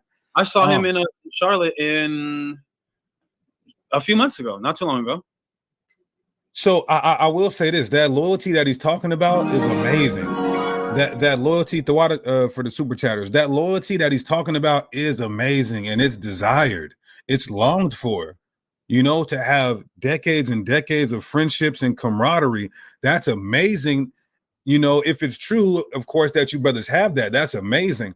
But there are certain situations that we even see in the Bible where brothers who've been rocking with each other go their separate ways. It's unfortunate, but it's a reality. But he said that's why they're victorious. Well, if you feel like that's why you're victorious, brother, then you shouldn't have turned down this smoke when we said let's debate this new covenant. The Christians believe they're in the new covenant, but they would have joined they would have came to the debate. All the Israelite camps would have came. This would have been an extravaganza. This would have been Manny Pacquiao and Mayweather in their prime, right? Keep going, brother. Salakia. Lets me do whatever I want. want. Yeah, rewind that. Yep. It's like Commander General Hunter lets me do whatever I want. One more time. I don't have to. It's like Commander General Hunter lets me do whatever I want. It's like Commander General Hunter lets me do whatever I want. Now, you told Sarnetta that your generals told you not to take the debate with us. Like I said, either you can't do whatever you want or you don't want the debate. So what's going to happen is two things. You're going to say, all right, let's get it, bro. Okay, let's get it, bro. Or you just going to keep talking ish and, you know, making jokes and laughing and scoffing. And we're not going to respond to that. Only time we're going to respond is with doctrine, going into one of your videos and just, we're going to keep it doctrine. We're going to keep it about the Bible. Like I said, no insults, ad-homs, mocking, scoffing, digging up dirt, none of that whole shit, right? Keep it about the Bible. Yeah. And it's like for people that in the chat, I don't like the division or I don't like where this is going. Family, it don't got to go nowhere. We can have a discussion with these brothers and go to the bar right afterwards, bro, and laugh about it and not even talk about the debate and just be brothers. No one has an issue with that. But this is a response video to where we are, you know, things transpired and now Deacon and I are doing what we're doing. We're trying to build. And instead of allowing that to happen, brothers just going out their way to talk negatively on that. So we're not responding with being grimy. We're saying, okay, so if we're a fake Israelite group and some fake Genesis, why don't we, like we're supposed to, have a discussion on the matter and be brothers? That's how it's supposed to be. This isn't no creating division. This isn't no anything. This is us responding. You guys see the title of the video? Sometimes you gotta pop out and show niggas. Certified. Now, yeah, hey, listen, pray for ISUPK. Salute ISUPK. Fellowship with ISUPK. And we still want to do that. It's fine. It's talking about the Bible. Setting up a discussion about doctrine is not division at all. Yeah. So anyway, this ain't for the soft Israelites. Let's go to the next video, because since they won't take the debate, now we got to look at their new covenant breakdown and put it on display and show you guys how it's in error. It just does not add up with the Bible. That's biblical for us to even do that, right? And let me tell you guys this. Let me tell you guys, remember earlier I told you guys how God works. I clicked on that video, randomly saw Tazarayach talking ish about us. Now, I said, all right, since they don't want to debate, they duck the smoke, right? I said, let me YouTube search ISUPK New Covenant, as the Lord is my witness. The first video I seen was this one. Well, one of the first videos I seen was this one. This one may have been the second one. This is the first video. It's the first one. I clicked on the video, y'all. Just play the video. I did not know what was going to be said in this video. Just for the record, we want to deal with him breaking down the new covenant, but watch this, how the Lord works. How early on, Deacon, are we talking? Just play it from the beginning. Okay, y'all. So just to let you guys know, we're just randomly ISUPK New Covenant. And this is the first video that popped up, and we're gonna play it from the beginning. No. I sent you. Pause that. Yeah. I sent you 2 videos to your WhatsApp. You got the wrong one up right now. Nah, this is the right one. No, it's not. Look at your WhatsApp. Yeah, this is it, King. Hold on. Ain't no way. Oh no, sorry, you're right. My bad. That's Okay, go ahead. the same video, but just okay, my fault. Yeah. Okay, so let me send this to myself. My bad. Now take a look at this, y'all. And now to somebody who's rudimentary, you may say, "Oh, he's got some good points. We are in the new covenant." But what you guys are going to hear here is that it goes against the totality and the flow of scripture to even say something like this, that we're in the new covenant, and that all the camps who don't agree that we're in the new covenant are idiots, fake Israelites, dumb, whatever, right? Let's play this. Okay. So here is the video. My fault. All right. We're going to start right from here. Right from the beginning. Controversy within, I don't want to call it the Israelite community. That's non-existent, right? But amongst fake Israelite groups is what I'll say. A lot of these fake Israelite groups will say that we're not under the new covenant, right? Right. So meaning that we're just still under the old covenant. That's something that, namely, one major group, I don't say major, but one of the main groups that that make the claim is Sakari, right? Sakari claims that we are not in the new covenant. We're still waiting on the new covenant. And of course, a lot of people with their vain philosophies. Go ahead. Before you go on, just get some. So they believe in the Old Testament. They believe in the New Testament too. Okay. So-called, right? I'm saying so-called because pause it real quick. Yeah, if you believe in the that we're not in the New Testament yet, you're a fake Israelite. If we're not in the New Covenant yet, you're a fake Israelite. And no, not only are you a fake Israelite, but you so-called to believe in the New Testament. Get out of here, man. You so-called believe in Jesus now. Nigga, Go ahead. The New Testament and the Old Testament, but yeah, so that's kind of how that's. They believe that Christ did not come yet and died. No, they believe it. They like I said, so-called, right? Okay. In their minds, they think they think we're not under the new covenant, but Christ did come, died, all of that, propitiation of sins, all of that, right? The point being, though, is that not only them. So I'm not just trying to single them out. They're garbage, but so are a lot of other people. Obviously Deacon and I are no longer with Sakari, but I can definitely speak for them brothers and say Sakari is not garbage. This brother, I don't know if that's the official UPK stance, is that Sakari is garbage, but I can certainly defend those brothers and say they are in fact not garbage. And I vehemently reject that notion that our brothers over at Sakari are garbage. But we're fake Israelites, and we're not garbage. Sorry, we're fake Israelites and we're not garbage. And we are garbage. Well, they're garbage.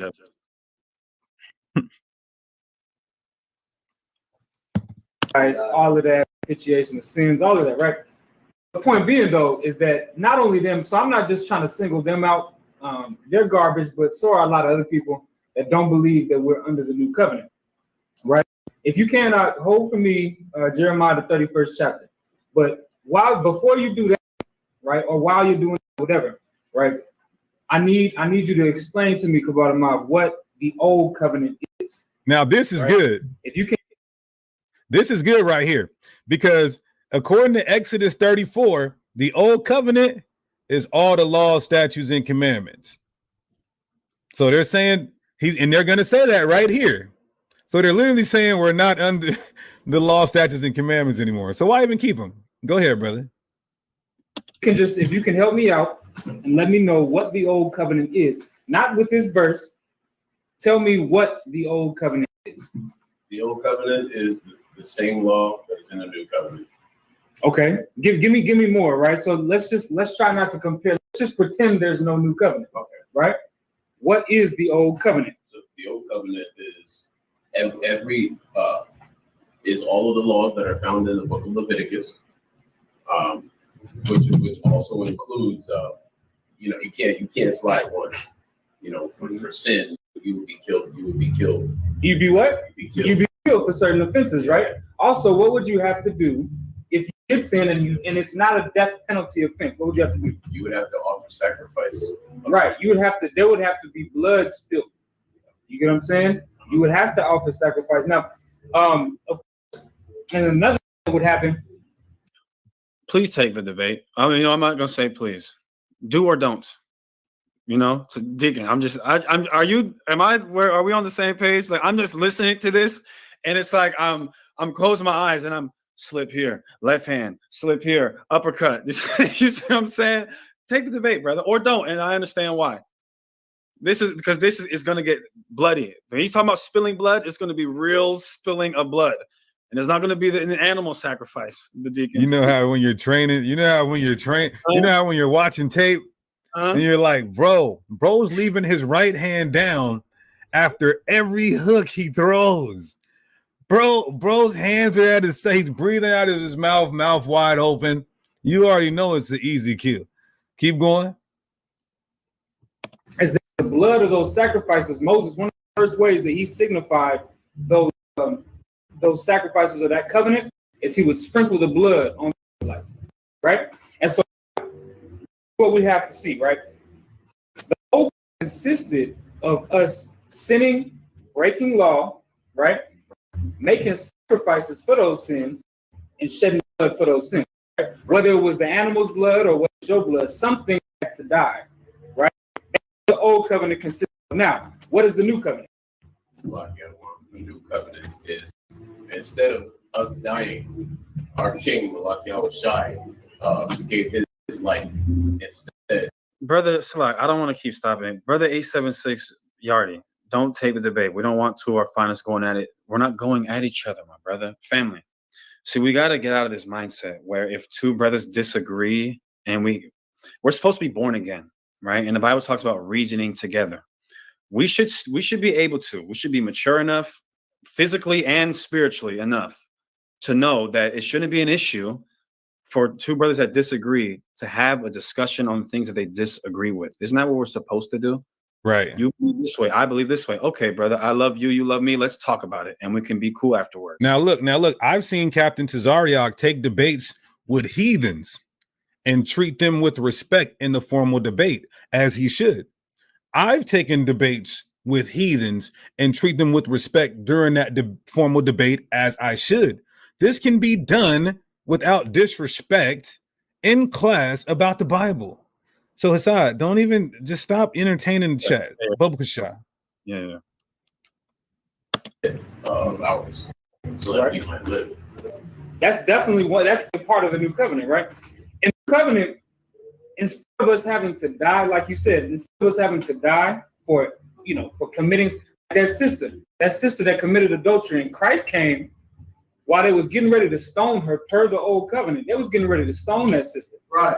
They was getting ready to put her to death. They had her buried in a hole, and they was going to throw boulders at her goddamn head until she died, right? Which is a slow and painful death. Right.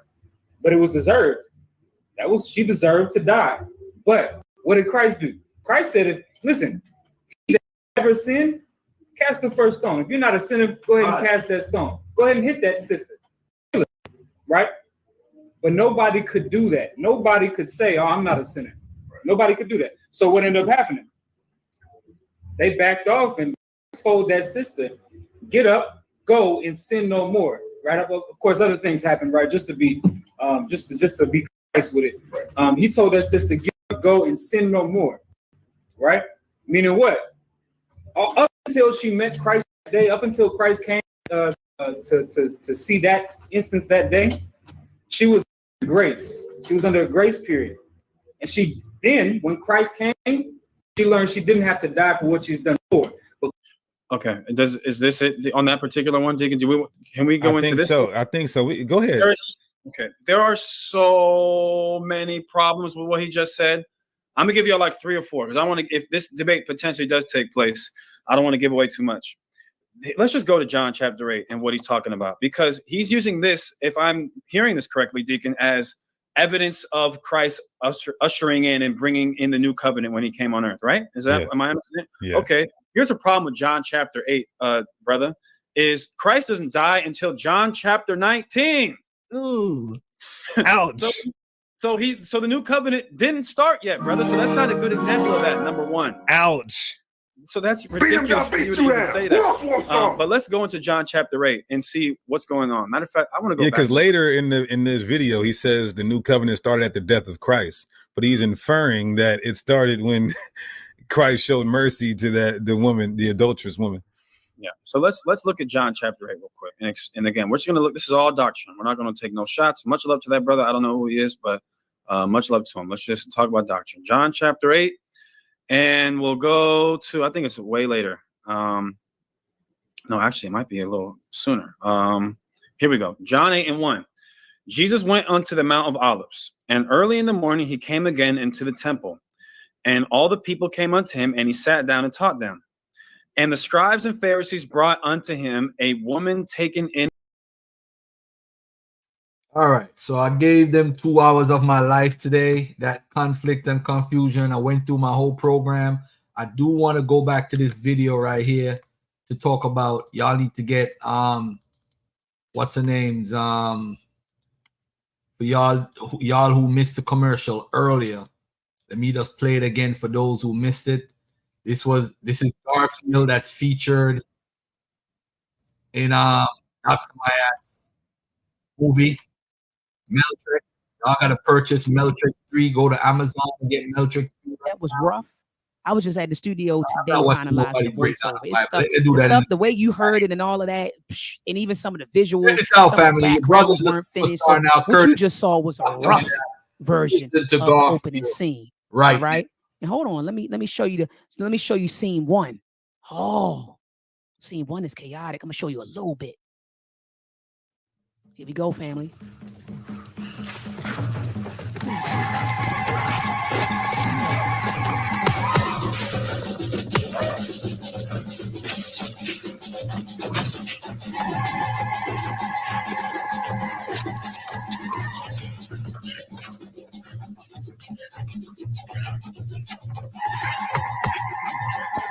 Very rough.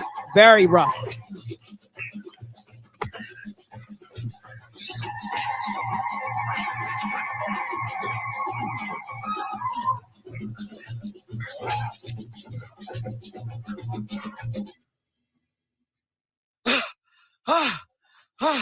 Something must be done. My village is being attacked and destroyed. I have to save my people. I will go to the Orishas for guidance. Let me stop it right there. Did y'all see this? He's talking about Orishas. Your child is going to be learning about African spirituality. Look what the brother has around his neck. The Inyami, only God symbol. Do you see what your child is being exposed to? I'll go to the Orishas. He didn't say I'm going to Jesus, right? Or Jehovah Jireh. Hold on.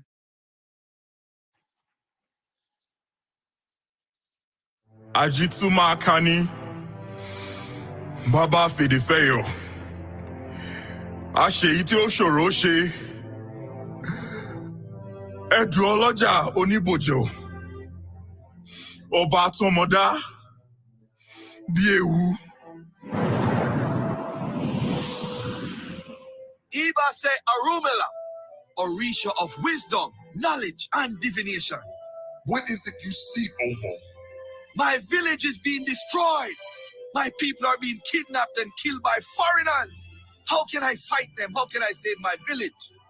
You have to. All right, I'm done. I just had to get your mouths wet. I'm done. Family, I'm not playing around. Get Meltrek for your babies.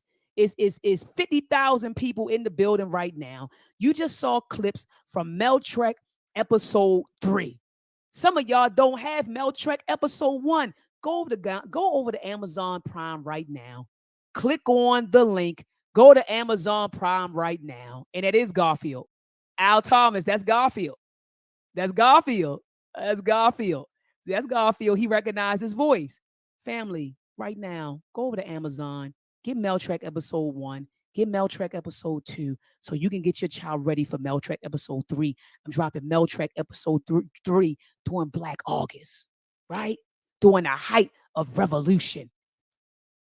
All right. So listen, man, the panel is open. Anybody want to jump on the panel, man? Let's have a nice little discussion about something that's on your mind regarding the Bible, regarding history, regarding what we talked about today. And hopefully them brothers will get it together and get a debate going. I'd love to be a part of it. You know, but it is what it is. Everybody right when it comes to the biblical text, man. Everybody right when it comes to that. But hey, when it comes to history, we go with where the information leads, not about faith. Hey, you know, shout out to Dr. Myatt, by the way, for allowing me to be a part of a beautiful presentation of Meltrek 3. She thought about the brother, and yeah, that was me. I don't know if it's a fake accent, but I'm doing my damn thing. Oh, man. Nobody want to talk about nothing today? Oh, man. Y'all just, y'all boring, man. Y'all boring today. What's going on with the people today? What's going on? What's going on? What's going on?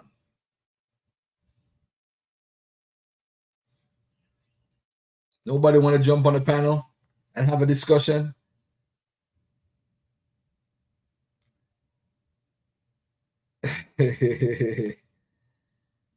Savior said, hold up. Garfield doing Afro me. You know, I got a video of King James, right? When I went to the hold on, let me see if I could find it right now. Hold on, let me plug my phone in.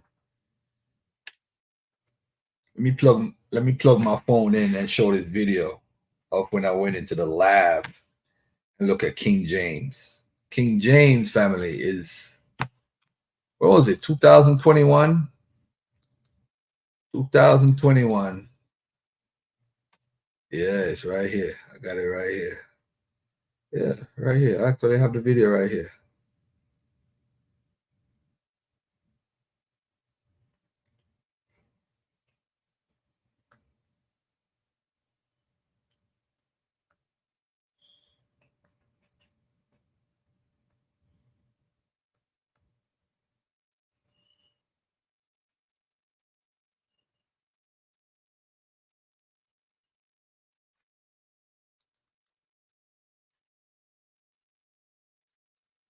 I got the video here, family. I'm going to put a video up. I'm not going to post the whole video, but I do want people to get the opportunity to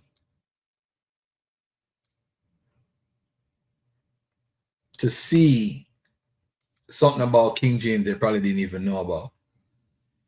Let me see. Who the hell is this chick right here? She looks cute as hell. Let me see. Well, this is when I went to the UK. I want y'all to see this video. This was a very interesting video.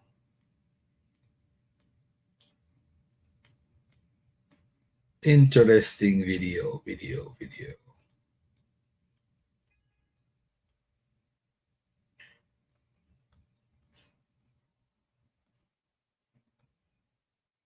All right, so this is the 5th. Welcome to the National Archives. What's up, Sabio? Hold on, let me show y'all this video right here real quick. 46 seconds. Let me show y'all this video. Let me see if I could share the screen. Yeah. All right, so this is while I'm in England. And I went to a room because I'm curious about this room. One, because Priest Daniela from Lands of Israel talked about these secret rooms. So I had to go to the secret room. So this is one of the secret rooms I went to. So I'm here in the London, UK. And if you look carefully, you'll see that I'm here with Mr. Riggs from Black Eyes TV. We're in the UK. And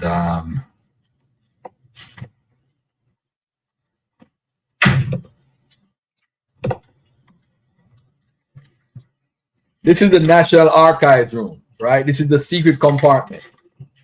They let somebody open up the room. Look at it. Look at it. They had to put the documents, lock the documents in a locker. Then somebody else had to come back and open up that same locker after somebody else locked it up. It's like, I'm like, damn, what is it that they found? This is an original, a primary source of King James family. primary source of King James that I'm definitely, I don't want to show all of that right there. I don't even want to show all of that. But this is, let me show this 2-minute video right here. This is a video of look at it, look at this right here. Presenting. Whoops. Are y'all ready for this here? Y'all want to see what King James looked like in his timeline when he lived? Do y'all want to see this? Ha ha ha ha ha. I'm gonna pause right here. Oh man, let me get it out of here. Let me get it out of here. This is a primary source. This is a primary source. Primary source, family. Primary source. This ain't no jokey joke. See, look at that. They put my name on it. What are they doing? What are they doing? What are they doing? Oh man. Oh man. Oh man. I'm telling y'all right now, man. This stuff here. Woo! Woosah. So you not, so you, what up with it? You not gonna show the picture, you gonna show part of it? Nah, I'll show it, but it's just that you gonna keep people in suspense. I'm trying to show people that, listen, man, I got the goods on King James, man. I got the primary. I've been there. I know what, I have a pretty much a good idea of what he looks like. Well, and everybody should. Yeah. I'm saving it for the debate. Saving it for the debate. Matter of fact, I got a picture of King James' grave where he's actually buried. I don't think anybody has ever seen that before.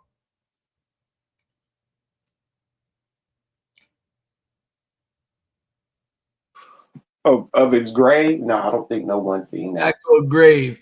I don't think, I've never seen any elders put out his grave. And why that's important is because his grave site is hold on, let me do this. Let me show this picture right here.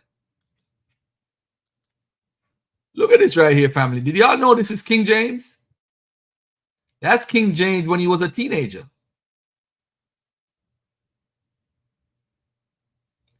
Must be a Jewish cemetery. Last time, baby. You gotta stop playing. You gotta stop baby, you fired, bro. You father take away your Christian stripes from you, man. You gotta stop playing. That look like a whole woman. Oh man. This is King James, family, when he was a teenager. The hell? Teenager. That shit look hella weird. What type of hair do we got? Is that a bouffant? And how you know it's him, by the way? You look at the eyes. Hold on, let me put it up again and look at his eyes. This is how you know King James. Look at his eyes. See his eyes? Look at the nose. All right. Now look at this right here now. Let me back up one little bit.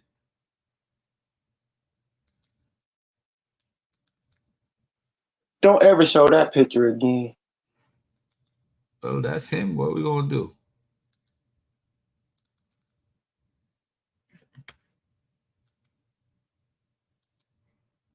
Oh, you mean this picture? Don't show this picture again? Why? This is a closer picture. Nah, man. That shit is that's not right. That's not right. That's not right? All right. No, that's not right. All right. Got me. Wow. That's not right. What about this one? Is this better Queen for y'all? James. I see why they called him Queen James. Is this better for y'all? Hey, let me tell y'all something, right? You know, King James. That's right? not right. King James pictures, right? While he was alive, right? Now watch this. When they used to write that King James was kissing men in public, would they talk about him kissing men on the cheek or kissing men on the lips? Why would they report him kissing men on the cheek? It was a custom. What's up, Mo? What's up? What's up? What you doing? Where you at? Hey, I wanted to. I'm in the office, but I wanted to hit you up this weekend. Me and Uncle was together at the National Association of Black Geoscientists conference. Woo! More power. Yeah. Yeah. That's huge right there. That's huge. And look, somebody palm. You better get that off the screen. Yeah. Yeah, go ahead. I just wanted. Well, I want to say hey Garfield because I ain't see you in a long time. What's up, Sabio? But I wanted to just share with the audience What up, that Momo? hey, that at that Geo conference we had, I mean, of course it was black geoscientists, but at least probably 98% of the room were um continental Africans in the room. We probably had African Americans, we probably had maybe between the males and females, maybe six, if that. And so what I wanted to share was that if you have high school students or undergrad students that are interested, these universities, I'm gonna put on my Facebook timeline, I'm gonna share on the live stream all of the different schools that are paying for undergrad and graduate and PhD studies and giving out like 26 to $27,000 stipends for signing up.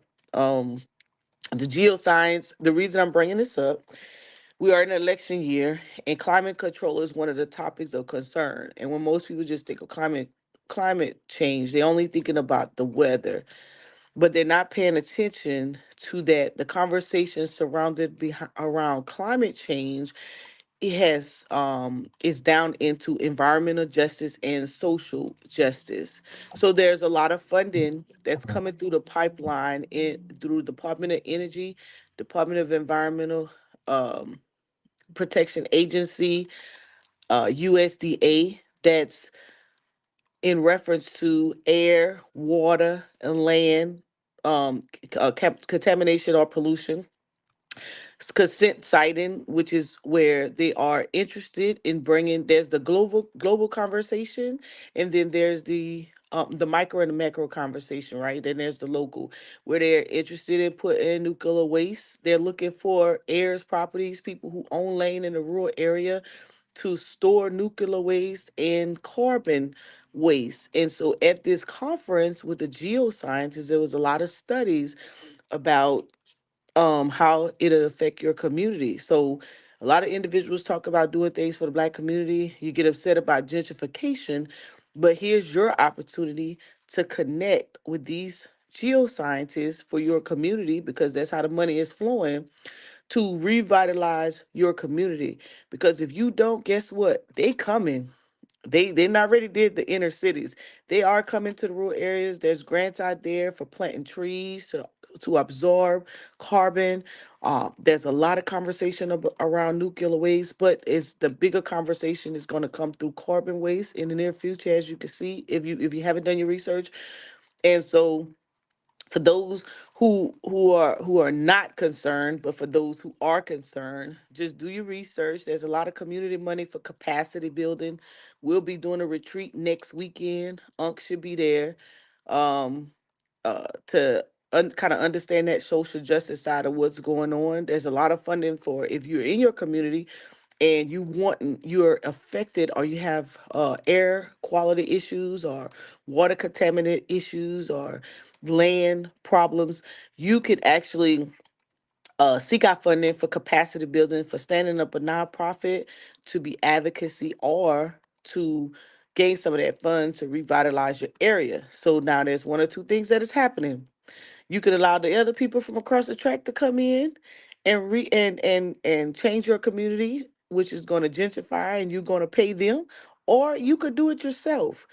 So at our retreat next weekend, we got two individuals three that's going to be in the building that has already revitalized their community using these type of funds, and they're black.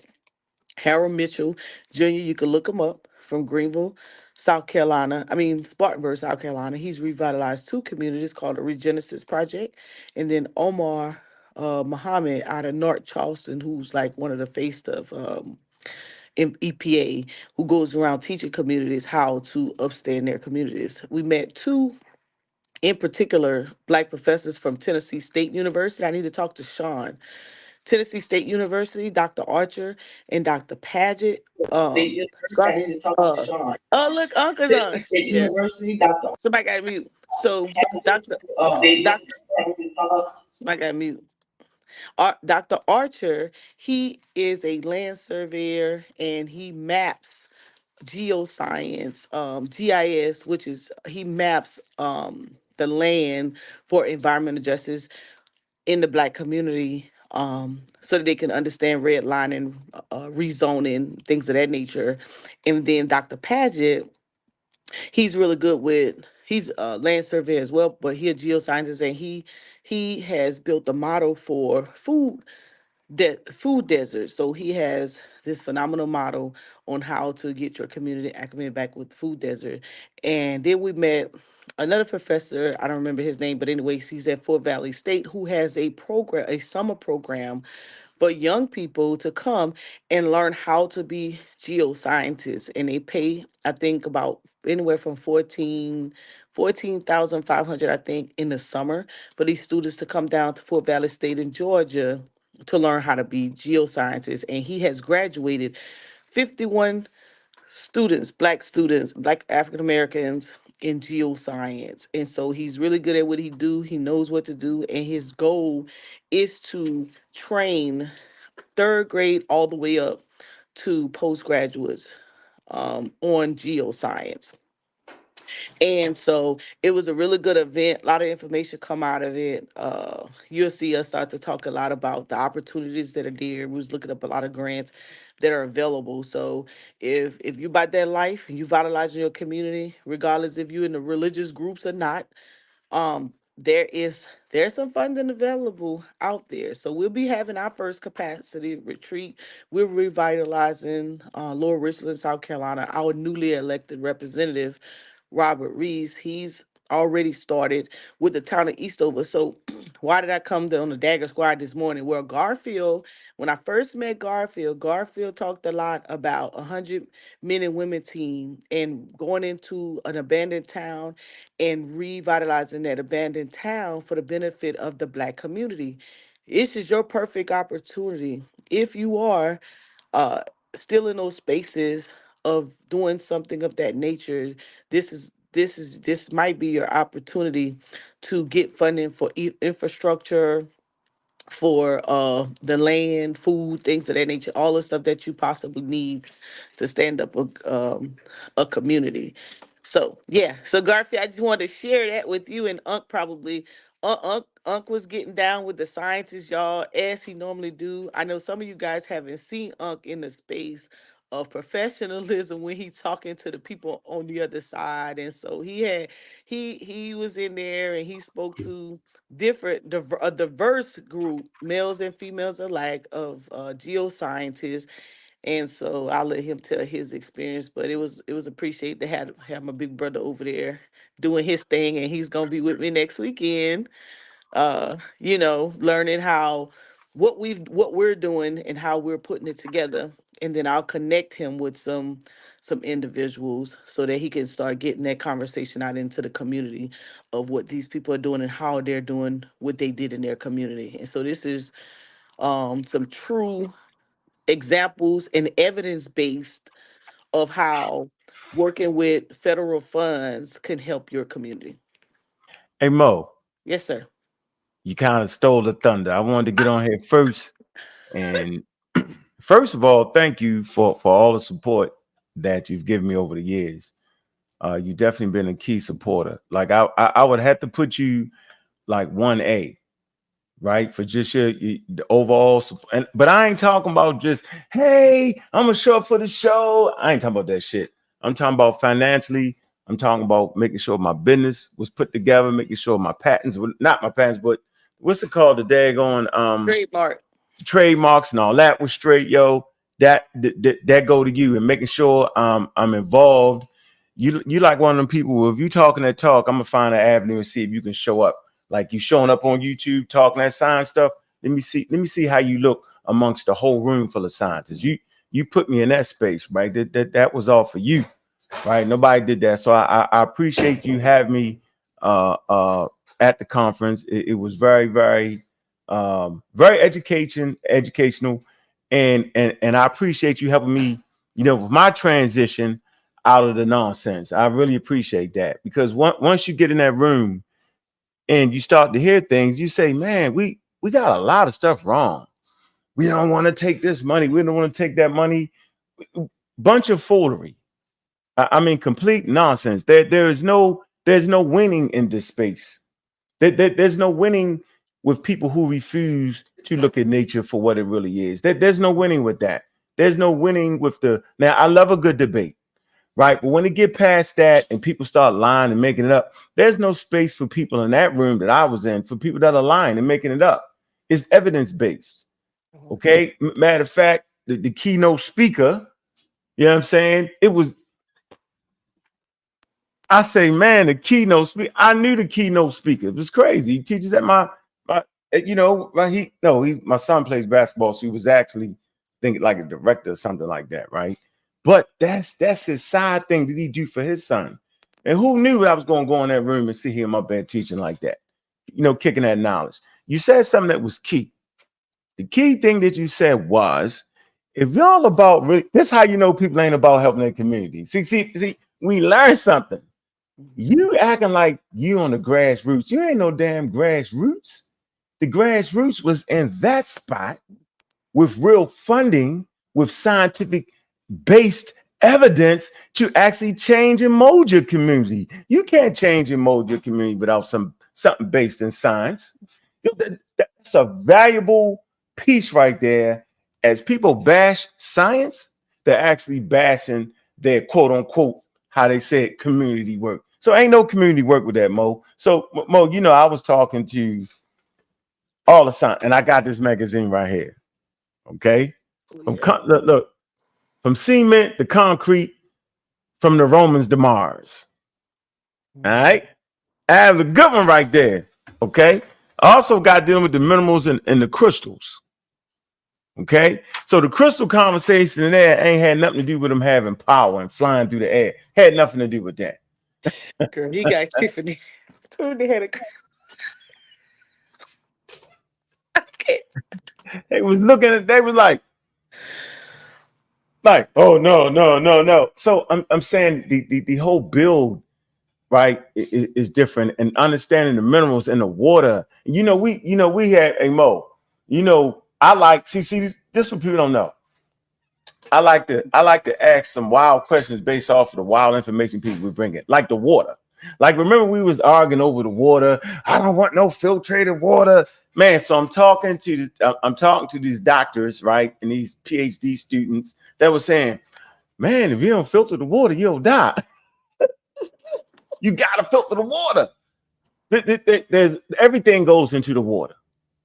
Everything. Okay, there's diseases, bacteria, the animals that live in the water. You know what I'm saying? They poop in the water. Y'all didn't know that? They do everything in the water. So you thinking you should really just drink that? That's common sense, huh? No, it's not. People, I don't want the fluoride in my water. I don't want. Well, go down to the river and drink it. See what happened. Go. So, man, like I said, I like to thank you, Mo. Like you definitely the A1 supporter, financially, socially, mentally, the whole 9 yards, and put me in the spaces where I can operate at levels that I'm supposed to, instead of fighting with people over basic ideas that as a community, you we don't know. And you mentioned something that was valuable. You say, man, you go in there, you ain't had nothing but a lot of continental. It wasn't just continental Africans, but the majority was continental. I think the ratio may have been, I'm gonna say 60-40. I'm gonna say 60-40, 65-35. 90-10. The professors were African American. I know, man. The students were males and females. I got the picture. It was about 65. That's a lot. No, you gotta add you gotta add the other ethnicities in there too. It wasn't just African Americans. A couple. No, you had other people. They dominated. You had other Europeans. You had other white people. White people was in there too. Professors. So you saying this too? Yeah. Well, I'm saying the all I know is it was students. an embarrassing. It was an embarrassing. It was an embarrassing number. I will tell you that. To be giving away stuff like that, all you got to do is become a geologist, and people turn it. People give you quotes from Answers in Genesis, the Young Earth, the crazy nonsense. Answers in Genesis. I had a great conversation with a geologist, and we were talking about how rocks tell the whole history of the world. Remember I talked about that? He was like, that's interesting. Yeah, he said, what did you know water was a crystal when it's frozen? I was like, hell no, I didn't know that. So the conversation was there. So, like they say, Mo, when you're the smartest one in the room, you got to get the hell about that room. So I see Garfield got about that room. I'm definitely out the room because it makes no sense. It doesn't. So if I can't, and then you realize that your channel is not even ready. I got about 6, 7, 8 interviews lined up, but is my channel really ready for that? Think about it. Mo. I got in there and had a rude awakening. Yeah. I had people in my circles for a long time. I don't want to mention no names, but like, nah, this ain't it. This ain't it, bro. Like, you ain't seeing yourself the way you need to see yourself. That's not what this is. You like you'll see. Go spread your wings and look. Go spread your wings and look. What is that? Don't worry about that. That's a true story. Don't worry about that. Keep talking. So I feel crazy. Yeah, God feel crazy. So yeah, and so being around intelligent people, being around that money, being around science, and how science is really the real deal on how you supposed to fix your community, right? We all knew that, but we wanted to fight the nonsense. So yeah, Mo, I got to give you, A1. Like I said, we're gonna be at that retreat next weekend. We're gonna be around them circles again. It's important to stay around those circles. Your circle can't be the nuts. If your circle is the nut, you know what I'm saying, you're gonna be a nut. There's no intelligence to help guide you and instruct you and inform you to understand what it is we're supposed to do. So yeah, Mo, and people got to big up and support your economic empowerment show too. We're all slow on that, man. We need to really, because the work you doing is real. And ain't no work without no daggone money. Simple as that. If you think you're doing community work without no money, you ain't doing community work. You foolery. You doing stuff like this. King James was a white man, was a black man. That's what you're doing. And those professors from Tennessee State University, the two black guys, Dr. Archer and Dr. Pageant, they came in there to share with all of the other eco-sciences room and say, hey, you all need to connect with the community because that's how the funding is coming down. If you got the scientists on the team with the real research in your community, because we don't know how to break down what we need or why. Let me say not what we need, but why we need it from their perspective. So data runs the show.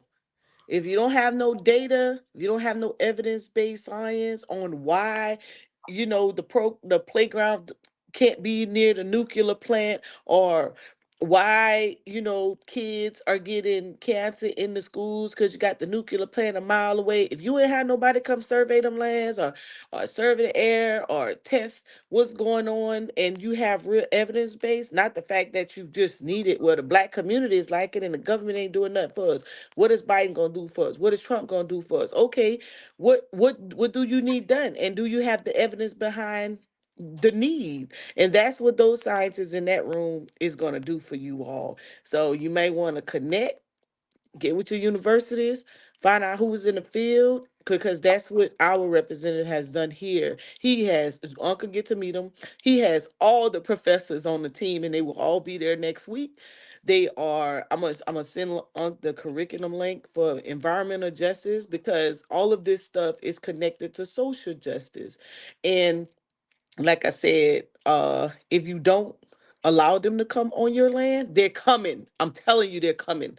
They're coming to store nuclear waste. They're coming to store carbon waste. And you could keep saying that grandma and great grand had diabetes and cancer and all this extra stuff, and they pass it down to you and not connected to what's going on in your environment. Hey, you're gonna get left behind, I'm telling you. Anyways, you keep the party rolling. Thank you, Garfield. We got to get ready for the retreat. maybe I'll jump back on later. Peace. Keep the party rolling. You the one keep the party rolling. Huh? One second, make America work for you. Make Yes. America work for you. Not make America great again like Trump.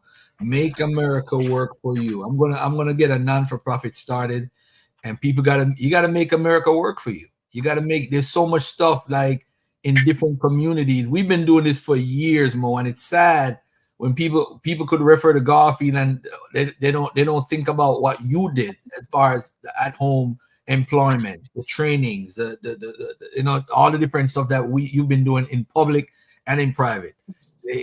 But it's sad, man. I'm gonna say this to everybody, man. Make America work for you. The opportunity is there. Do what you gotta do, man.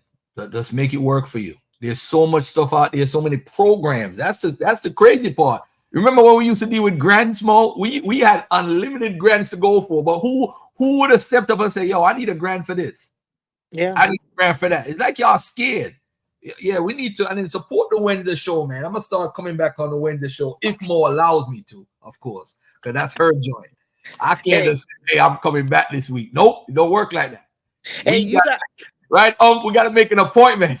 We got to no. Listen, I was telling Mo, I was like, man, yo, I don't shy away from contact. I say, man, I don't support that thing. I said, I don't even know why. When in actuality, that's the most productive show, right? And then Mo has been since day one, yo, since we was in Harlem, March 2016. Yeah, she been the most productive person in this community. Remember, I asked you that valuable question, Mo. Because Mo was tithering on the pseudoisms. I was like, don't get dragged in, Mo. You gonna be on the A team? I said you gonna be on the A team or the B team, shorty. Like, because they don't got it. And you know what? You have went out to prove that they don't got it. And so we see for real, for sure, that they don't got it. So yeah, big up to Mo. And yeah, we need to make it a special appointment to stop by and support that show, Garfield, and then big up to Garfield. Garfield has also been a supporter of mine. Yeah. I'm not talking just coming on shows. I'm saying when I say a supporter, I'm talking about financial supporter. That's what I'm talking about. So people that actually believe in the mission of bringing scientific literacy to low income and marginalized communities, to people of color. And I'm saying Garfield has also been pivotal. So it's a relationship that works back and forth, but he has definitely been more financially supportive, trust me, than I have with his thing. So I'm just gonna keep it a buck. Yeah. Don't think honesty gonna get you off the hook, buddy. It's not gonna get you off the hook. Yeah. So I and even when I see people try to muddy your name for real, right? When people act like you ain't doing this and you ain't doing that, you better than me, bro. You just hold your tongue. I can't hold my tongue, right? But now I see why you do that. Because when you go to those conferences, man, and you want people to see, what you're doing, man. When they see a whole bunch of people cussing you out on, they looking like, why would you even be in that space to argue with people like that?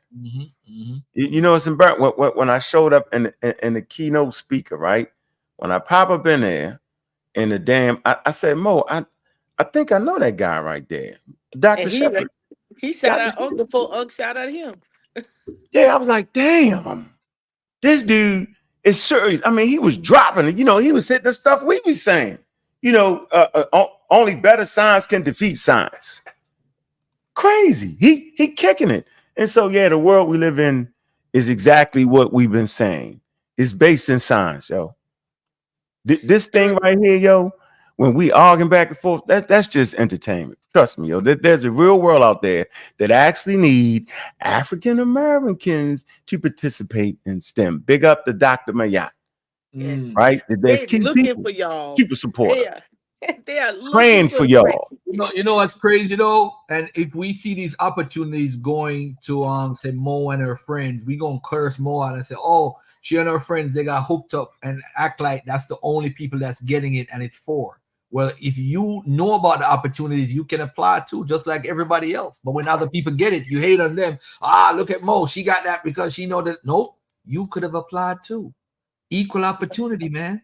It's just about knowledge. It's about ignorance. You are ignorant to it, so you blame other people for you not knowing, but you never actually went out there and tried to look for that grant, look for that program. You're not looking for it. There's so much. I remember I was telling a story, right, about Jesse Jackson. I don't know if people know this story about Jesse Jackson and the whole reparations movement. What happened in 2003? There was a whole thing about reparations in this country, right? I was a part of the movement and everything, in Cobra, right? And what happened is they had a march in Washington about the reparations march, right? And what happened is Jesse Jackson, somebody provided him with the information that these companies like Wachovia Bank, Nike, Chase, all of them was involved somehow with the slave trade. Either they took over a bank that was involved, Bank of America, AIG, because insurance, every slave had to be insured. So he found out, and when he found out, ladies and gentlemen, he said that they need to make a contribution to Rainbow Push and the other organization that he has. And the companies refused to do it because he threatened to out them. Like, y'all had something to do with slavery. I'm going to put it in public. And you know what Nike and all of them did? They put out a bunch of programs for African Americans or for descendants of slaves. And nobody knew about them. But they did that in response to his threat that he's going to out them for their involvement in slavery. And guess what happened? Nobody got anything because nobody even knew about the damn program. But they said, hey, in good faith, we're putting out these programs. We're going to put aside this form of money and all these things for this purpose. But nobody knew about these programs. Chase got programs right now. They got programs right now just for African Americans. But nobody knows. Y'all don't talk about that. Y'all not interested. We want to ski with sexy red and all that foolishness. That's what we're interested in. That's what we care about. Y'all be good and don't hit Garfield up for me writing grants because I'm not writing grants, but I will train your team on how to manage them for compliance. We'll teach you guys how to do it, but we're not writing them for you. Yep. Peace. Yep. Peace and love, sis. Nice seeing you, by the way. Yeah, man. Before Unc gets back, let me do this real quick. You wanted to do something, Sabio? This is Robert Nesta Marley, Bob Marley's home in London when I was there, and this is where he actually lived, his actual apartment. So it's like a national mirror prints for those who know who mirror prints is. If you grew up in Jamaica, you gotta learn, you gotta know about mirror prints. Of course, this is all the stuff in the British Museum with the Africans. I think they're giving back some of them to Benin and all that stuff that they took. So they actually transferring them back to Africa. Some of them. Yep. Hey Garfield, I think True Story made a statement. He said, put this thing up on the screen. Which one? Plot. He said plot twist. 98% of the room had a religion. Yeah, and I would disagree with you because guess what? There was no religion in that room. Nobody talked about religion. If they had it, they left it at the door. No one talked about religion. The whole conversation had nothing to do with that. You wouldn't have known it. It wasn't a yes, G, is none of that. None of that was there. Now, I grant you that, of course, people had their religion, right? But everybody know, right? When you're dealing with science and talking about matters of science and all that, you keep it right there. And that's what I always fought for. Separate that. But no, don't nobody want to separate. They want to add it in. It was just the magic crystal religious thinking. So yeah, I would disagree that because in those rooms, in those circles, they wasn't talking about religion at all. Wasn't even brought up. The atmosphere was non-religious. It would have been inappropriate to start to talk about that. So yeah, I just appreciate the space and big up the Mo and Dr. Mayat. You know, we working on something else. And big up the Dr. Mayat's class. I had a chance last week. I actually taught 2 classes. Yep, at a university, and I appreciated that. That was, you know, that's big. When I get to do that every year, that's big for me. Come in and have that conversation with scientifically literate students working on their degrees. I think that's important. So you know what they say, Garfield, right? They say represent the change you want to see in the world, right? So we're gonna keep the mission going. Oh, you're the Black Egypt. Mm-hmm. Black. That's in New York, right? No, this is in the Oh, British Museum. Oh, that's right. Shit, yeah. Go. Is that Pianki? Go back. Go back. Who was that? Go back the other way. No, you ain't. Who was that? Hold on, I'm gonna tell you right now. Mental Hotep. Hold on, I'm gonna tell you who it is right now. I think it's something first. Connacht. Queen Amos, Meritown. Yep. That was the whatchamacallit. What was that, Stella? Go back the other way. Back. That look like the whatchamacallit, right?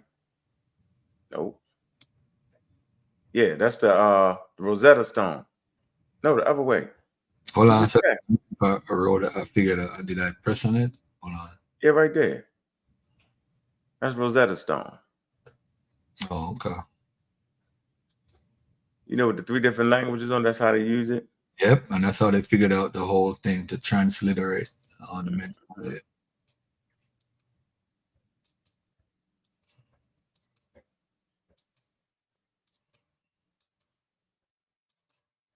Bale and pie. That's Pianki. Yeah, all the stolen that's definitely stolen artifacts from Africa. That's one thing we don't got to debate. No debate on that, man. Ain't no debate on that one, bro. At all. Yeah, we don't got to debate that. Yeah. Definitely stolen African artifacts, yo. This is in the Persian time period, 31st dynasty.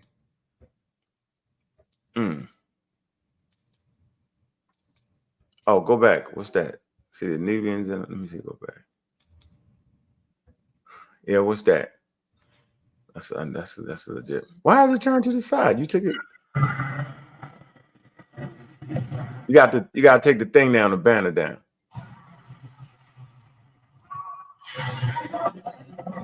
You got the banner over, Garfield. Oh, my bad. Different spectrums of the Nubian. And look at what they say they are. Oh, you got it sideways. You're supposed to turn the video. Up top. Hold on. I got it right here. Yep.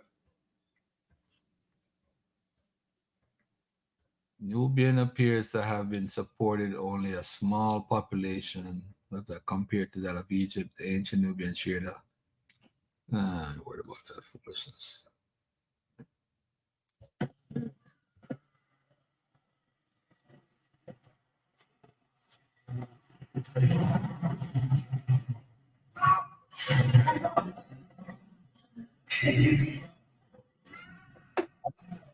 Different spectrums of the Nubian.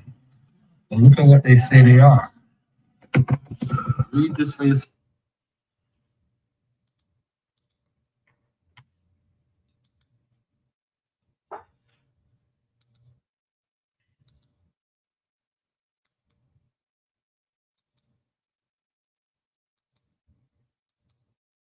Where you at, King Joe? Yeah, this is I was looking at the thing you did when you looked at the primary sources of King James, and then I just realized, it's only a minuscule section of the population, outliers, in the Hebrew Israelite community, to even, think that King James would be anything but who he was in the world, on the world stage. The world wouldn't let that go by. Shit.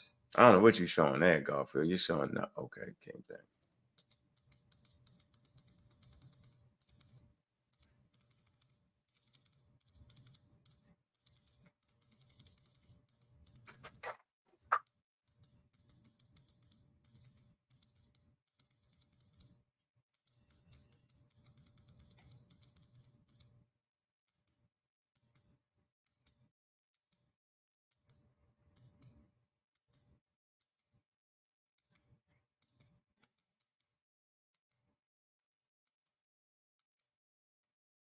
I went to a meet and greet, and what do you call it? Yeah, this is a primary King James, what they drew.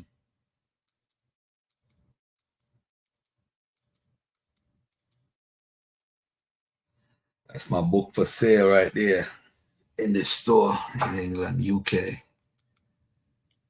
All right, but enough of me though. Enough of me and my boring life. What's been going on with you, bro?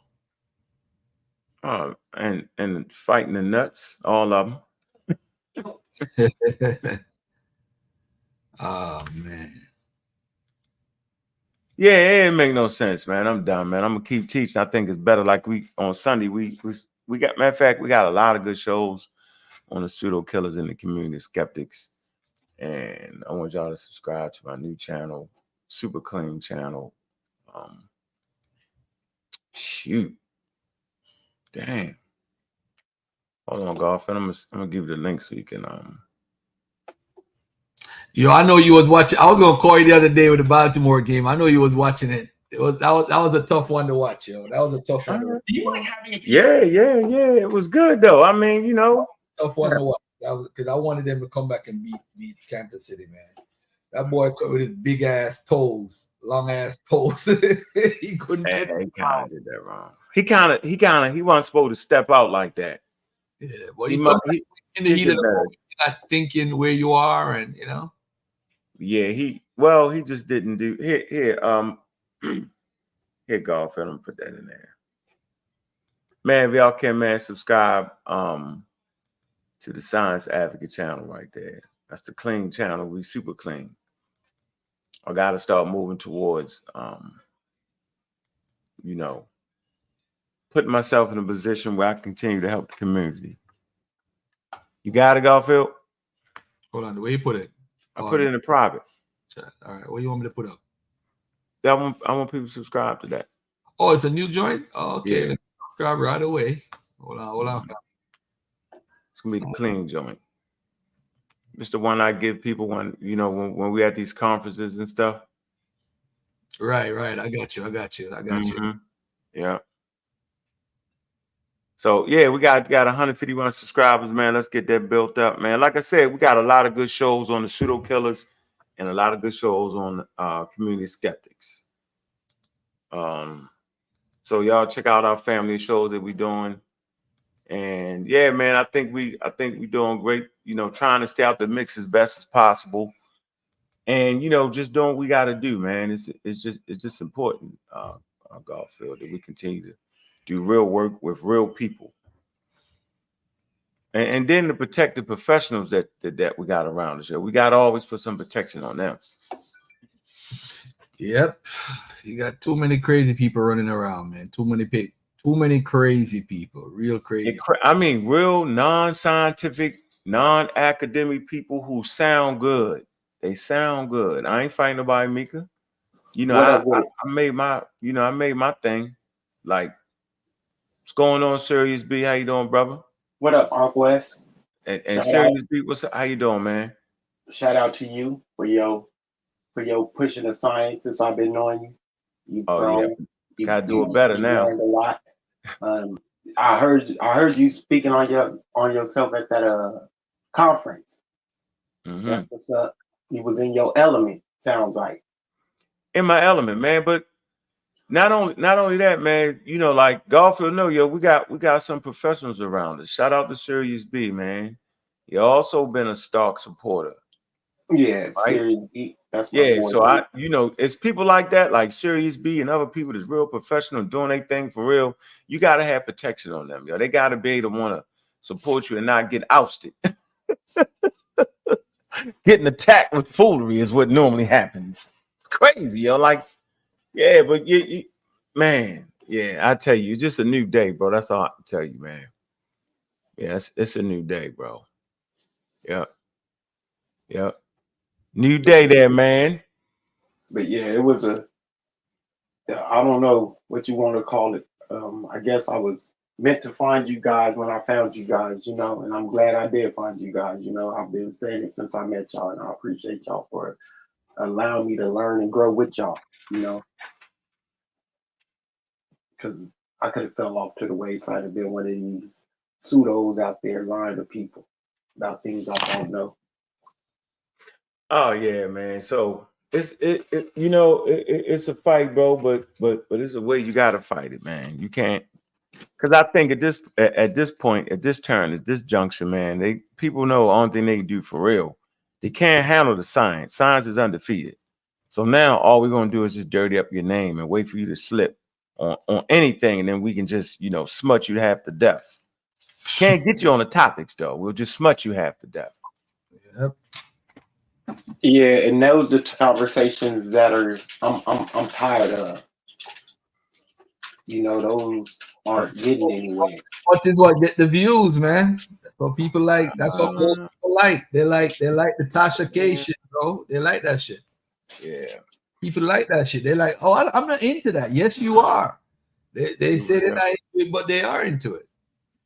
Yeah, but I think you do a good job at what you do, Garfield. You know, especially lately, staying out of it. I think I do a good job. The views might not be, you know, what they be when you cussing somebody out and beating them half to death, right? But like Sunday, you know, me, Gullen, and Gozy, we got like a scholarly show, and that's doing pretty good. So, you know, we're gonna talk about your favorite subject. It's always about this show on Sunday is always about the Nile Valley and the Sahara, but it's our approach to it. So you can't jump up on that panel sounding good. That you can't. You gotta jump on that panel with a source, and you gotta speak through your source. The source gotta speak for you. Yeah. See, that's when the rubber hits the road, right? So this week we're gonna be talking about the Fayoum.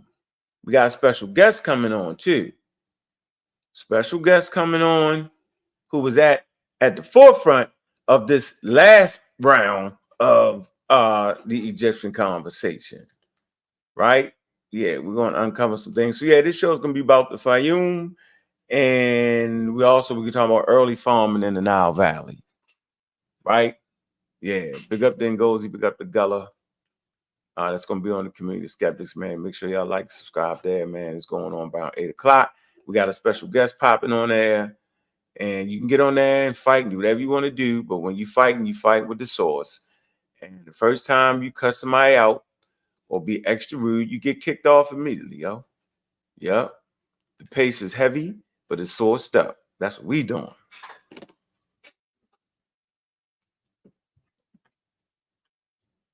Yeah. Because it ain't hard. We've been doing that for about 15 years now. So we just got to get back to what we do, though. We just do, man. Yeah, support that champ, man. Yeah, hit them subscriptions right there, man. Subscribe, man, to the Signs Advocate, man. Y'all know that's what I've been doing for years, man. Now it's time to really, you know, coming to my own, man. I'm gonna have to, yo.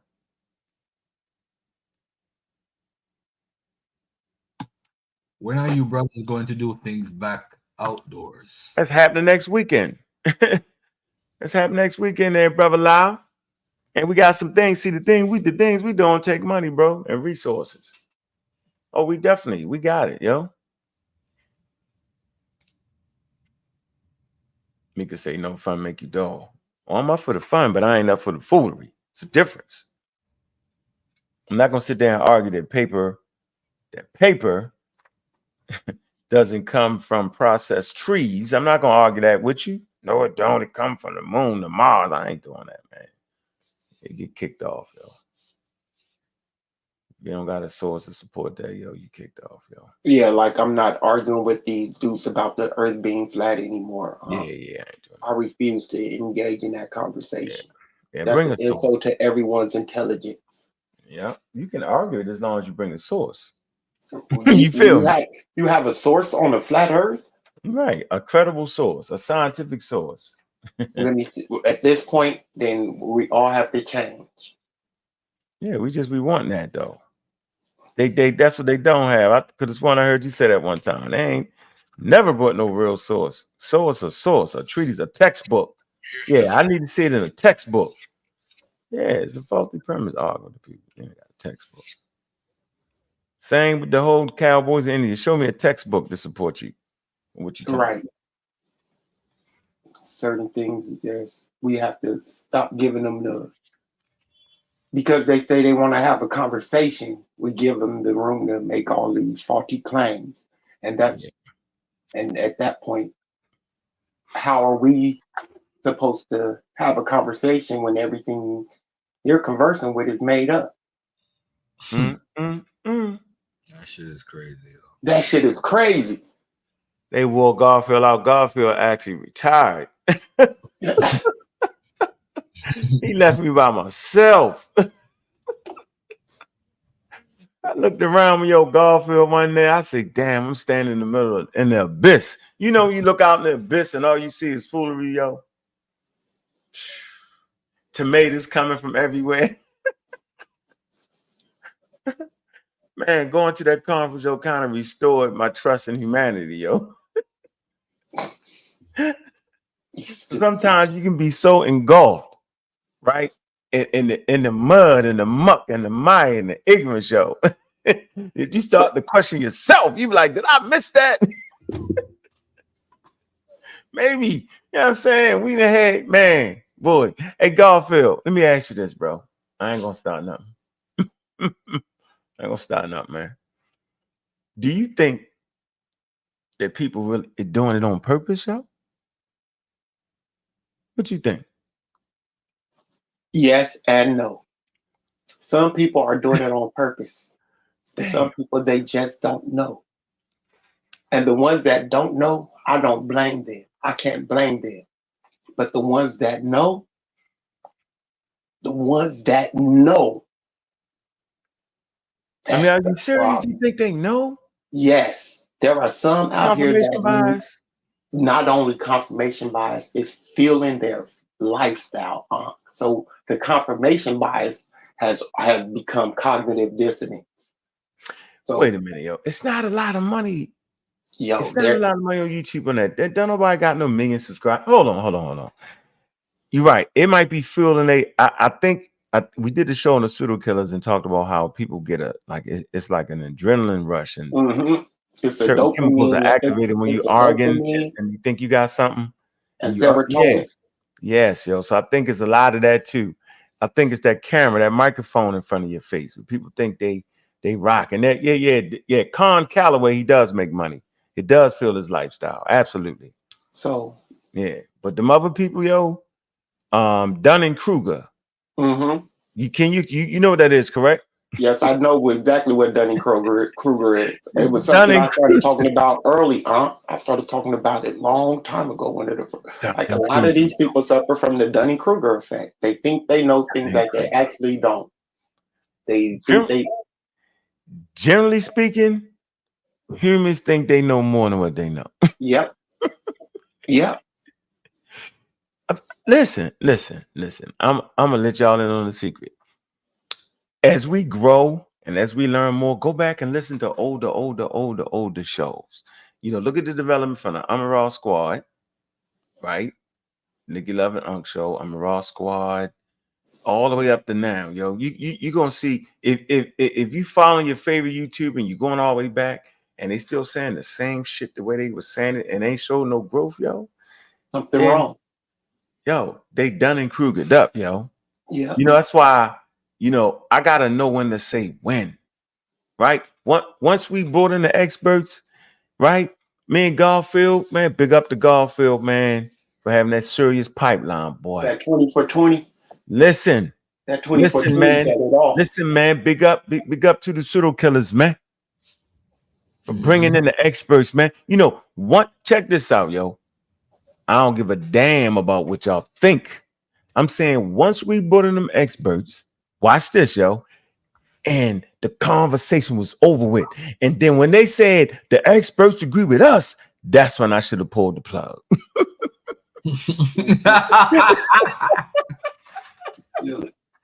Garfield, you pulled the plug. I should have pulled the plug. Because Garfield, you know, we be in them interviews before we even go live. We got footage we ain't even played. Yeah. When they be like, nah. Yo, them dudes be lying on experts too, man. Yo, it's crazy, man. Yo, it's a sad day, man. It's a sad day. It's a sad day. Like all of a sudden, the experts that agree with you, now you're trying to get their interviews taken down. Now you threaten them. I ain't never seen them like that before in my life, yo. I should have pulled the plug, yo. I was like, yo, I was actually talking to these people. I know they ain't agreeing with none of that. So we figured out what the one drop rule was. I knew what it was. I knew what it was. We knew what it was. But everybody said, yeah. I was like, no, that's not even what they mean. So I was gonna ask you, did you see the interview with Richard Dawkins and Piers Morgan the other day? No, I know it was good. Oh, it was great. So Richard Dawkins said something about the brain, and he said our brains developed on the African plains to survive there, and we still have those primitive brains now. So the beliefs and the things that we developed that helped us survive then are still dominant in our brain. So those Iron Age beliefs that developed there. You mean Stone Age? Stone Age. Go ahead. Excuse me. Those Stone Age beliefs that developed there are still prominent in our brains. So that's why religion will always have a hold. Because people co-opted that with religion. Yes, because people co-opted the beliefs. Yes, the beliefs that we developed on those in the savannah. In the savannah. I was like, coming out of those forests. I was like, developing how to walk. So yeah, man. Not only the black man, the white man too, Ogun. Everybody. Big up, brother. Huh? I'm talking to Ogun. Not the black man, everybody, Ogun. He wasn't only talking about us. He meant everybody. You're talking about the African apes, the naked apes. Homo sapiens sapiens. Homo sapiens sapiens. That's what he meant. Right. I should have said Homo sapiens instead of just us. Yeah, African species. The white people the black people ain't no older than white people. They're the same age. Same age. Now, if you want to talk about molecules and when certain molecules and mutations occurred, that's different. The species Homo sapiens sapiens is approximately somewhere in the range of 300,000 years old. Several locations. 260 South Africa, 300,000 Morocco, and Oudeville Gorge maybe 190. Right? It's a, how they say it, it's a pan-African thing.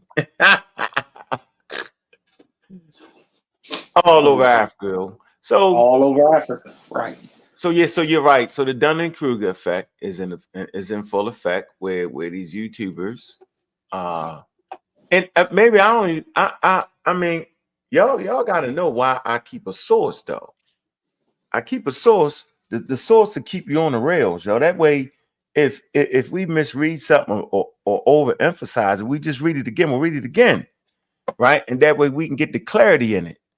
So, I'm not arguing for my position because my position is going to be filled with biases because we all biased.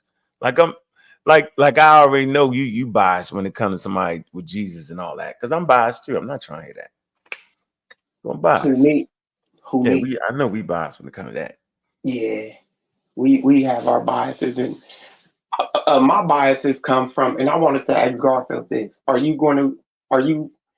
have you heard about the Bart Khan, the new insights into Paul? The 10 scholars that okay, well, there's a Bart Ehrman has 10 scholars. They're going to be doing a conference on the new insights into Paul and the teachings of Paul. There's just been some interesting things on that side of the field coming down from Midvision and History Valley and other channels over on that side of YouTube concerning Jesus and Paul and all that, but I just wanted to know if you had heard about the conference. I think it's going to be a pretty interesting conference. I'm going to sign up for it. See what they talking about. But yeah, my reasons of not believing in the Jesus comes from my understanding of Paul. A historical Jesus comes from that angle. So that's all. Knowing that Paul believed in the cabal and all that different stuff that's being brought out. My brother Yara, why he didn't come back today, man? We was building good last week. Yeah, y'all weren't y'all? I was supposed to have a little conversation also. Scared Yara, what happened? Oh, you scared him away, Garfield? These dudes don't know what the hell they're talking about, you know. I see everybody challenging everybody. They ain't want to challenge Garfield though. Nobody want to challenge me though, except Chris Harris. That's What do you want to challenge you on? What do you want to challenge you on? I don't know. I guess Jesus or something. I don't know. I don't know how somebody loses a Jesus debate because you can't prove that a Jesus didn't exist. You only could prove that there's not that much evidence to say, hey, you know, he exists. But if you're doing that, what evidence are you using to prove that other people in the first century? What's your methodology in proving other people in the first century existed? What are you using? Like, should we say nobody in the first century existed because we don't have no evidence? And then what they do is they pull out the Roman evidence, like the Romans and the people, sheep herders are in comparison as far as information, especially when you're coming from a Roman Empire perspective. It's crazy. If I was to debate you, Garfield, I would do it from the Paul's angle. Wait a second. If I was to debate you on the historicity of Jesus, I would do it from Paul's angle. I would have to go read the Old Testament, figure out what Paul learned and what Paul knew, and take it from Paul's angle.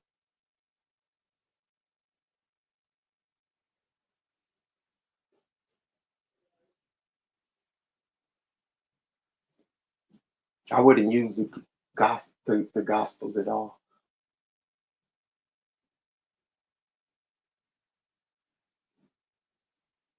That's their downfall. Hey, well, Brother Law, do you debate? Because I think the Muslim perspective on Jesus is the correct version. I should get Brother Law in a debate with like Courtney or one of them dudes. Because you remember, the Christians teach that Jesus died and he resurrected. I don't believe in resurrection. I don't believe that. Mika is funny. Because I'm on Clubhouse debating every day, man. I still got it, baby. I still got it. What was I saying? Yeah, because the Muslims believe that Jesus, somebody else got crucified instead of Jesus. So that's why when he appears to his people, he didn't die. Somebody else died. So when he appeared, it seemed like he resurrected. He didn't resurrect. Somebody else died in his place. So that's the reason why, you know, after the fact, they see him and they say, hey, I have 500 Or the fast one. They put a switcheroo.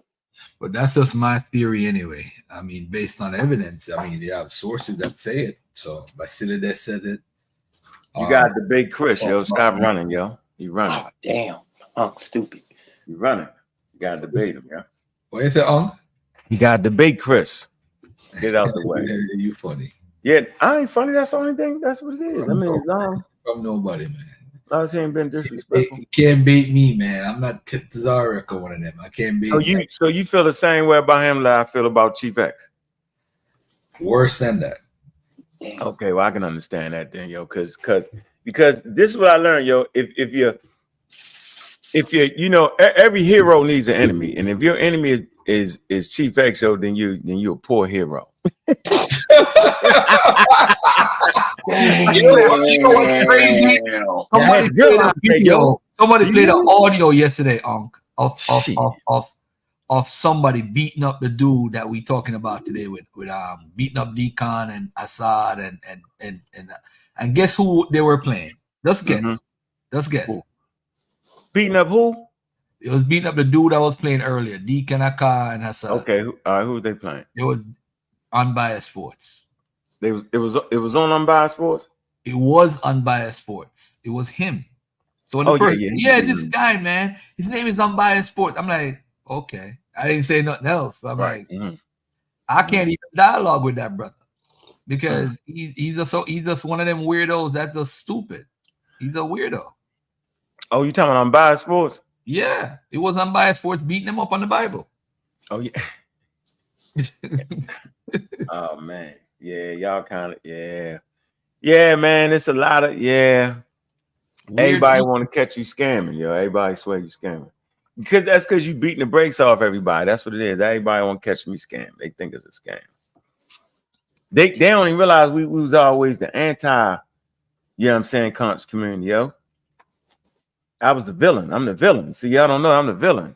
The villain ain't part of the daggone community. Yo. He the villain. He the outside. I'm the outsider. I'm the one that make you get a source. You're not coming on this channel without a source. You ain't coming on Golf Food Channel without a source.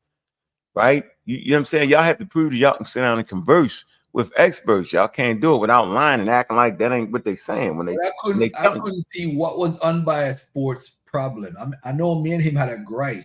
I can tell you what it was. He think you scammed him on the credit. That's what it was. But bro, he sent me his reports where I cleaned it off. I seen it. That's what I'm saying. That's why I'm confused. I'm confused. What you want me to do? I ain't sitting up here lying for you guys, man.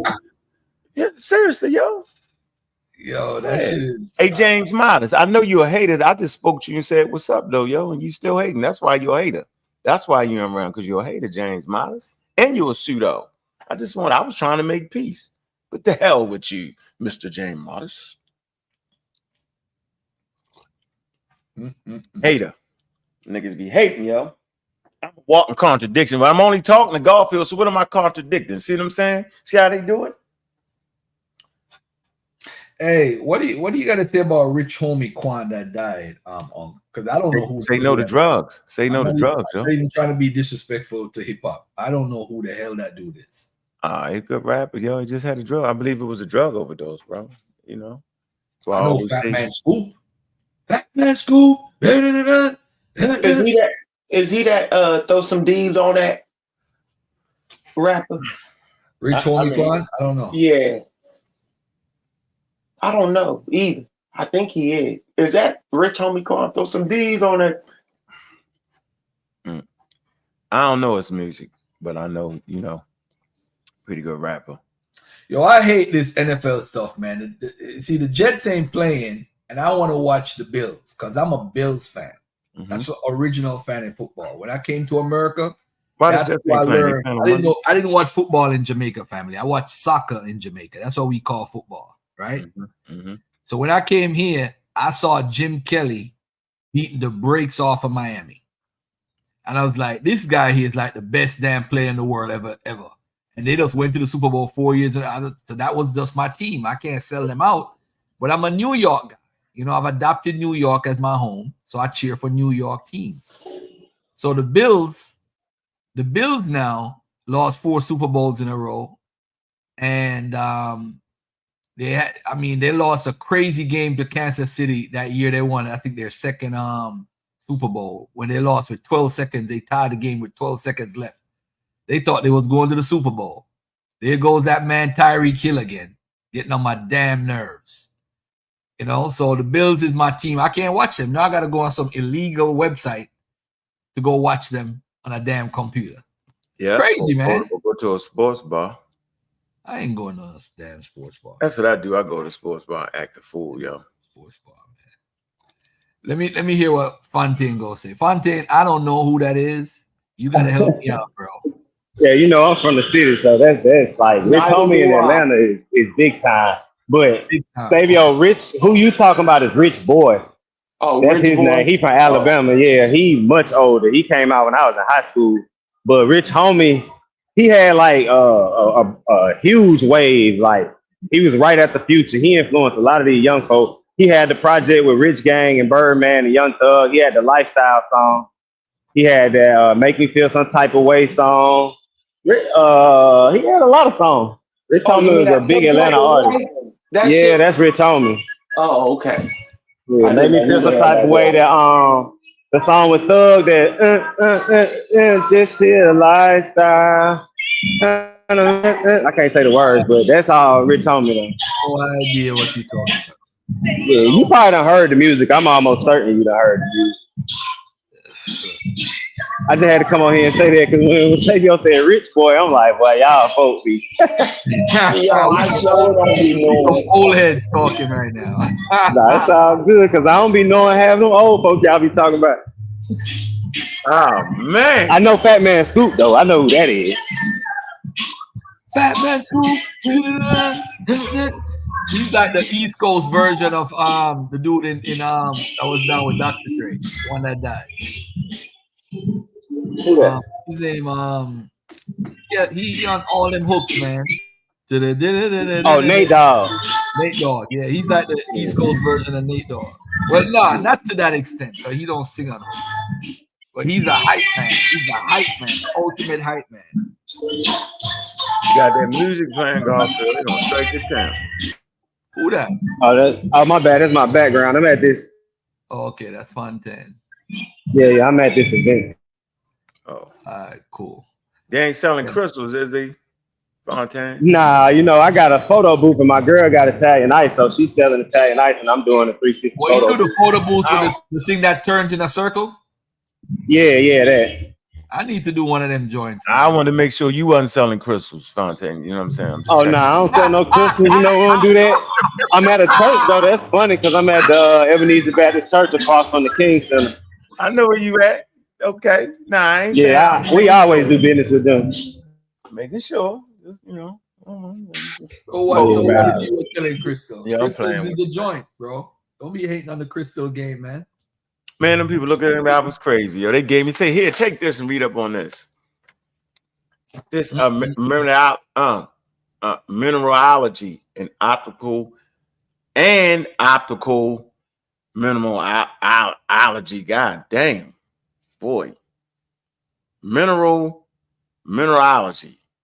There's a channel called, it's a YouTube channel called, hold on. It's for the people right here. They really want to know. Channel is called, hold on. Let me see the name of the channel. Everything you need to know about rocks. I just want to point this out for the dude who said that the rich homie death got something to do with Young Thug trial. That don't have nothing to do with Young Thug trial. He overdosed, right? Like, yeah, he OD'd. People trying to tie that in because he on the witness list, but the prosecution said they wasn't even gonna call him to the stand. So people just be talking. Ah, man. And I'm really from the city, like, yeah. His death don't got nothing to do with that trial. Right, and they had a drug overdose. Say no to drugs. Yo said, I'm gonna have a stroke reading that. Brandon Dennis. Mineralogy, man. Come on, man. Seriously, leave my sea moss smoothies is a joint, bro. I'm talking bad about the sea moss smoothies, man. Yeah, we ain't doing. Seriously, it's funny. Leave them smoothies alone, man. Look, the only thing, listen, man. I'm telling you, I'm reading this right now, yo. I'm telling you, cement to concrete from the Romans to Mars, man. I'm telling you, yo. It's a good one of them trade magazines, man. Hey, y'all, I don't know if y'all can see it or not. Cause look. Y'all gotta stop hating on my sea moss, yo. You trying to drink the sea moss, bro? Everybody fed into it, yo. They sea moss stopped the COVID, yo. Listen to the pills and all them, yo. I've never had sea moss. I've had Irish moss. Oh, they did all that, bro. And, what you call it? But I never had sea moss before. You know what I like about the pseudo, Joe? After the pandemic, you know what I'm saying, is over with, based off of high level of vaccinations and high level medical science, yo, they try to take the credit for it. Boy, but I tell you, I seen somebody say that I was watching old boy channel because they was playing that your debate would say cool, and I seen somebody say Unc was proven wrong after the pandemic. I'm like, are you serious? Sure.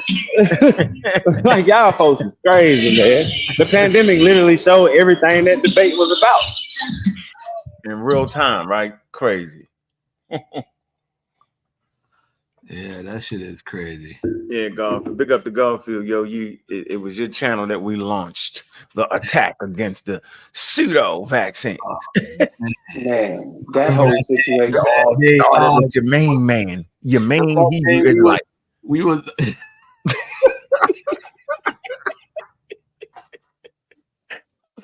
started with your man.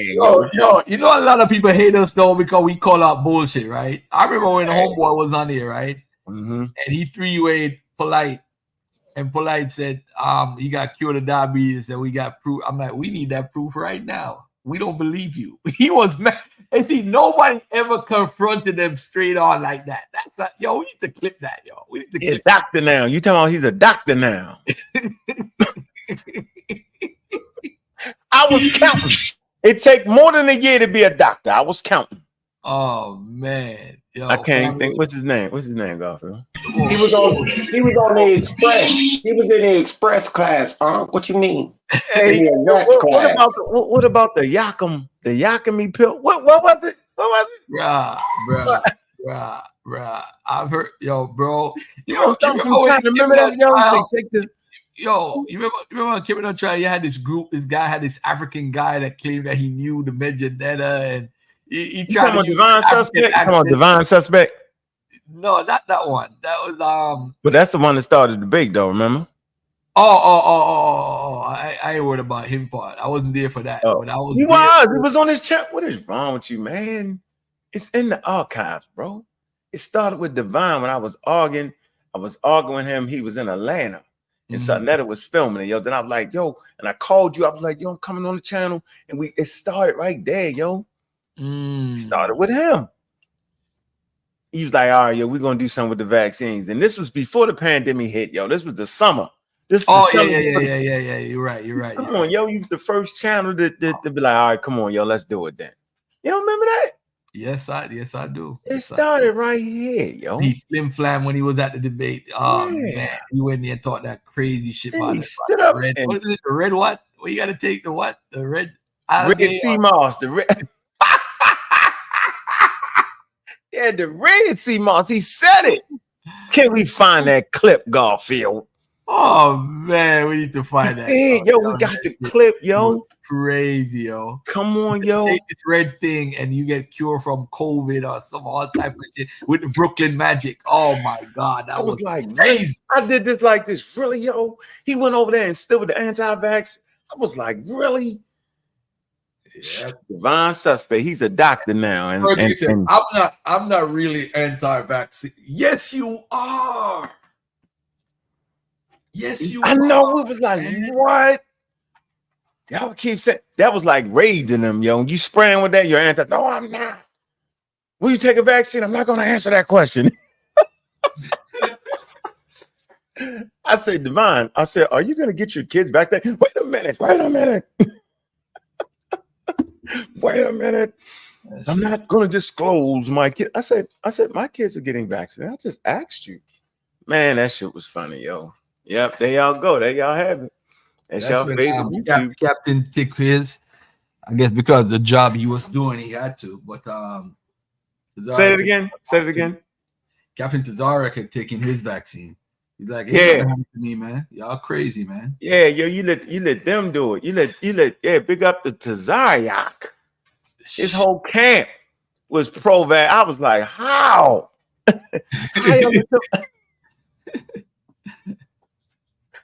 I say, yo, I finally figured out something to support them with, yo. They came out and did it. We did where we do the show at over here? Where we did the show at? Came out in solidarity, yo. Yeah, yo. Like, that was crazy, yo. Big up to the captain. He fell on the right side of history for the first time in his life. Big up, Cap.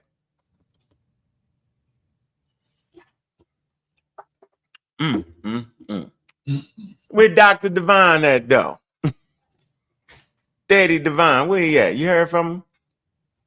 I know you did, yo. Where he at? Think in Atlanta. Dr. Divine. He a doctor now. Yo, go to this wishing column, yo.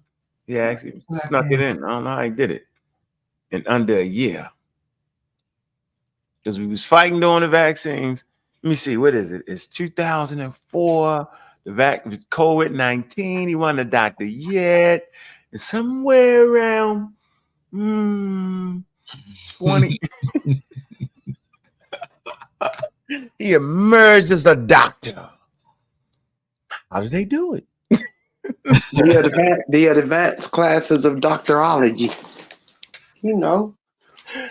And see, we the bad guys. Last time I checked, it take 8 years, yo, to be a doctor, yo. 8, yo. You do your 4, You gotta get your masters in 6, and then you do that. How did he skip those steps? Was it through the power of Yahweh? Oh man. Yahoo! Bingo. That energy drink. Bingo. That was it right there. The powers of Yahweh. They gave him the advanced class. Yahweh advanced him rapidly through the classes, and he got his doctor's degree. Magic. If you believe in magic, like I hope you do. James Miles was a pilot, yo. He always flew his planes upside down. Pseudo flight instructor. Away. That's all right. We out of here. Football's about to start. Hey, peace and love, man. Thank y'all for tuning in, man. Science Advocate. Make sure you subscribe. And we here, man. Spread love. We here. Deacon, Tarak. We need to see that. Pick up all the right, mo. peace and love, man. We out of here. All right, all right, salute, brother Uncle Garfield, man. Appreciate you, bro.